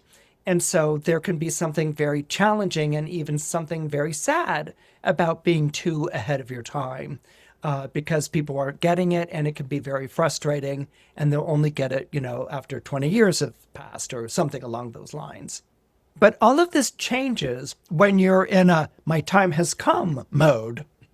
When you're in a my time has come mode, suddenly those things that you're describing that went right by people and they found bewildering, all of a sudden it clicks. It's timely, or the technical resources are there, or this is the direction that society is going in. Suddenly those ideas click, and people are very inspired by it. They're very excited. They want to join what it is that you are trying to share with them. They want to learn more about it and maybe even contribute to it in their own way with their own thoughts and ideas and insights. Needless to say, this period of time, which is the next year and a half, that the North Node is traveling through the zodiac sign of Aquarius, your time has come. Everyone gets what it is that you're talking about. Everyone wants to sign on for the cause that you believe in. Everyone wants to follow your recommendations. They're amazed by how much you get it, and they're thrilled and they're enthralled by what you have to say. So this is clearly a period of time when you want to be putting to work those ideas that you have, when you want to be articulating them, selling them, sharing them, using them to teach, direct, things along those lines, because everyone's going to hear you, everyone's going to recognize you, and everyone's going to get it. And what you're also going to want to do during this period of time is be open to their suggestions. You would be open to them anyway. You're an Aquarius. You're always open to other people's input, but be open to it because they have a lot to offer. Now, in the medieval period of astrology, which was the period that talked a lot about the dragon's head and the dragon's tail, caput draconis and cauda draconis, during that period of time, there was this feeling that the head of the dragon was seen as benefic, okay? And that the energies around the head of the dragon were of the energies of Jupiter and Venus, which are the two benefics in astrology.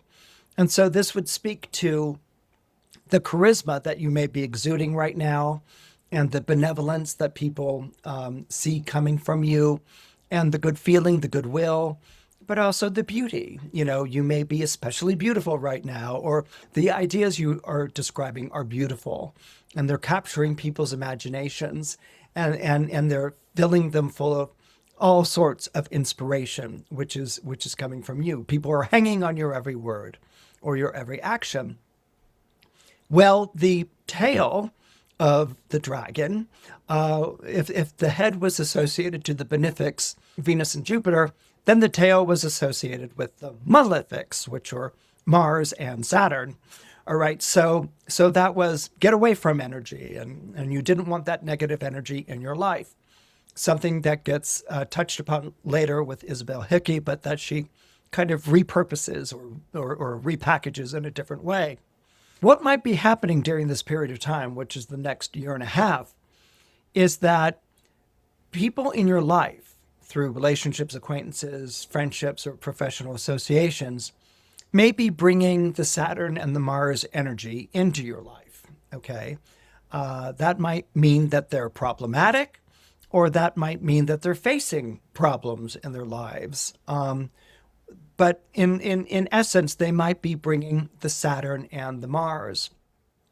Now, because the North Node is going through Aquarius, you're going to be very interested in working with that Saturn and Mars energy.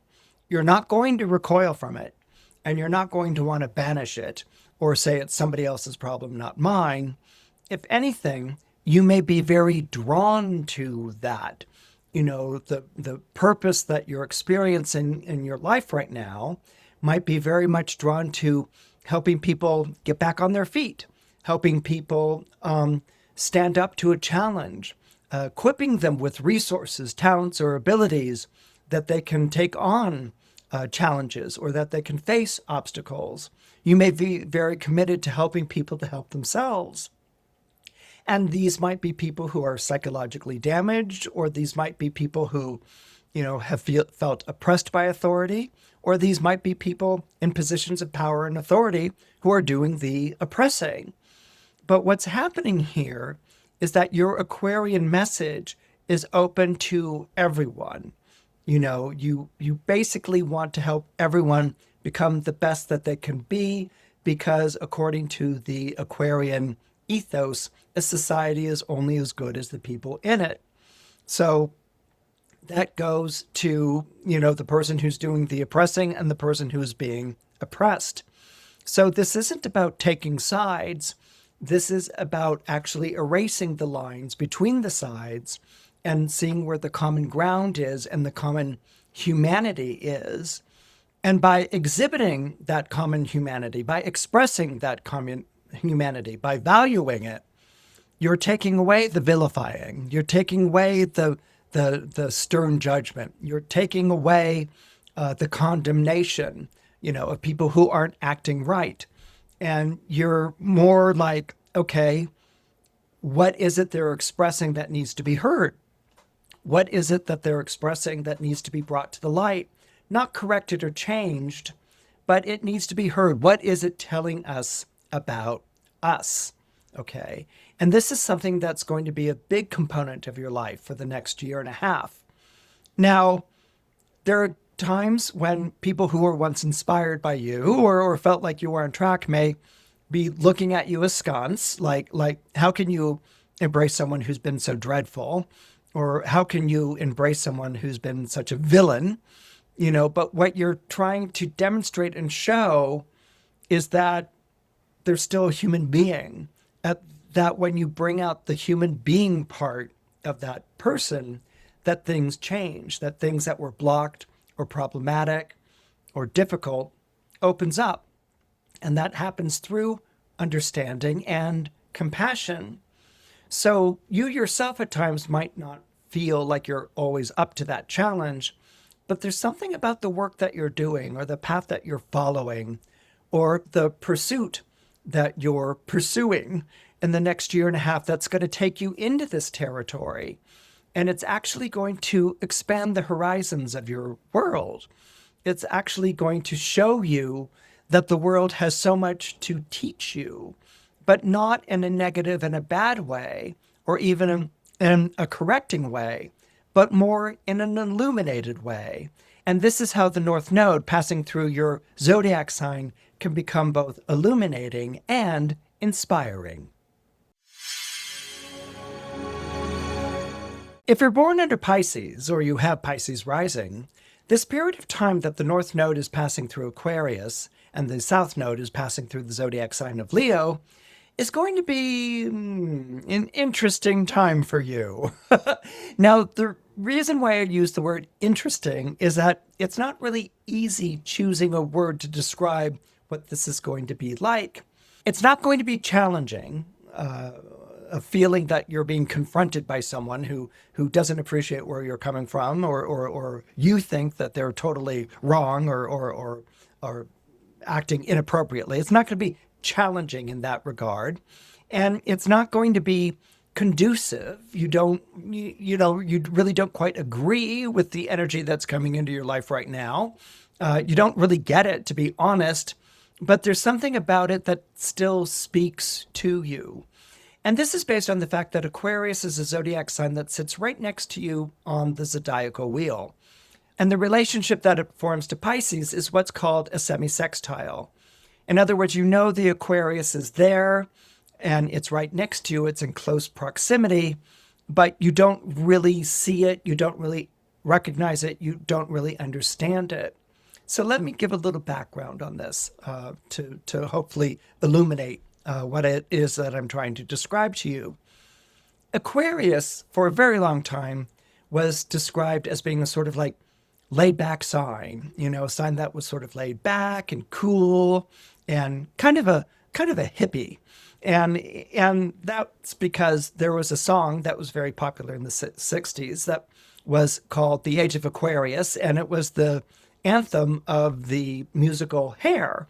And it talked about the anti-war movement and hippies and getting high and dropping out but yet protesting and resisting big government, which was, killing its people by sending them off to Vietnam, and it was killing the Vietnamese as well in a completely mistaken and wrong-headed war. But through all of this, somehow people got the idea that Aquarians were goofy or eccentric or laid back and hippie and all this stuff. And honestly, if you know any Aquarians in your life, nothing could be further from the truth. They're very rarely laid back, okay? Because it's an air sign, so it's very cerebral. And so Aquarians can experience a lot of nervous or anxiety energy. So they can speak quicker or more staccato-like, or they're more restless in the way that they're processing information. It could be very hard for them to relax without having to do a complete turning off the computer where where the computer just like goes down, it's like off. That's kind of like Aquarians are either totally on all the time, or when they're off, they're like, when they're offline, they're totally offline. Powering down is what I was talking about before, the word I was trying to use. Aquarians, as I said, aren't laid back and relaxed. That's a little bit more like what Pisces is. And Aquarians can actually be very hierarchical and very structured. They believe that there are different levels of performance, that if you're in a group situation, there should be leader of the group, that it shouldn't just be done by the masses. That's crazy. That each person gives according to their means. Each person has a role to play in a greater society. Not everyone is meant to be a leader. Not everyone is meant to be a follower. Not everyone is meant to be a worker or an athlete or an artist. You need to find your own place in society, your own niche. And when you find that, then you contribute to society. And that's something that makes you good and makes society better. So there can be a hierarchical sense in that sense. But Aquarians are also, oftentimes you can find them in the military, or you can find them in something like ballet, where there's a very specific way of doing things and you're pushing the body past its physical limits. So with the North Node being in Aquarius, what you might sort of find happening is that you're taking on more of those Aquarian attributes. You're not so laid back. You're actually more focused. That you do believe that people should give according to their own means, but the idea is that they give according to their means. They don't just get carried along with things. That everyone has something to contribute. And these are things that might be affecting the way that you're approaching your life, and the way that you're maybe even looking at your world. So you may feel yourself becoming more maybe regimented in a way, more strict in a way, more demanding, that people give more of themselves than what they might give right away. And so as a result of this North Node going through Aquarius, you may find that you're not as lenient or as self-sacrificing as you used to be. And that is kind of in reference to the South Node going through Leo. You might have really identified more with the idea of taking on more of a lenient attitude towards people, or self-sacrificing attitude towards people. You might have been very personally invested in that, and you might have been willing to give people not only the benefit of the doubt, but you'll take up the burden that they should be carrying and things like that. Right now, you're feeling more like people have to do their fair share, and maybe even more that along the lines that to excuse them from that commitment or that obligation would be counterproductive. So people in your life might be commenting on like, hey, when did you get so uptight? Or when did you get so demanding? Or when did you get so intolerant? And you yourself might be a little bit surprised at that coming out in you. But this is how the Aquarius energy is trying to find the fit with the Pisces energy. It's going to be giving you more of a focus and more of a sense of structure and more of an insistence that people contribute and that you contribute as well. And you're not going to be identifying with the underdog as much as you used to. You're not going to be saying, well, this person came from a difficult environment or a difficult background. You're going to be saying, yes, you came from a difficult environment. Yes, you came from a difficult background, but it's time to move past that. It's time to leave that behind. And it's time to see yourself for who you are right now.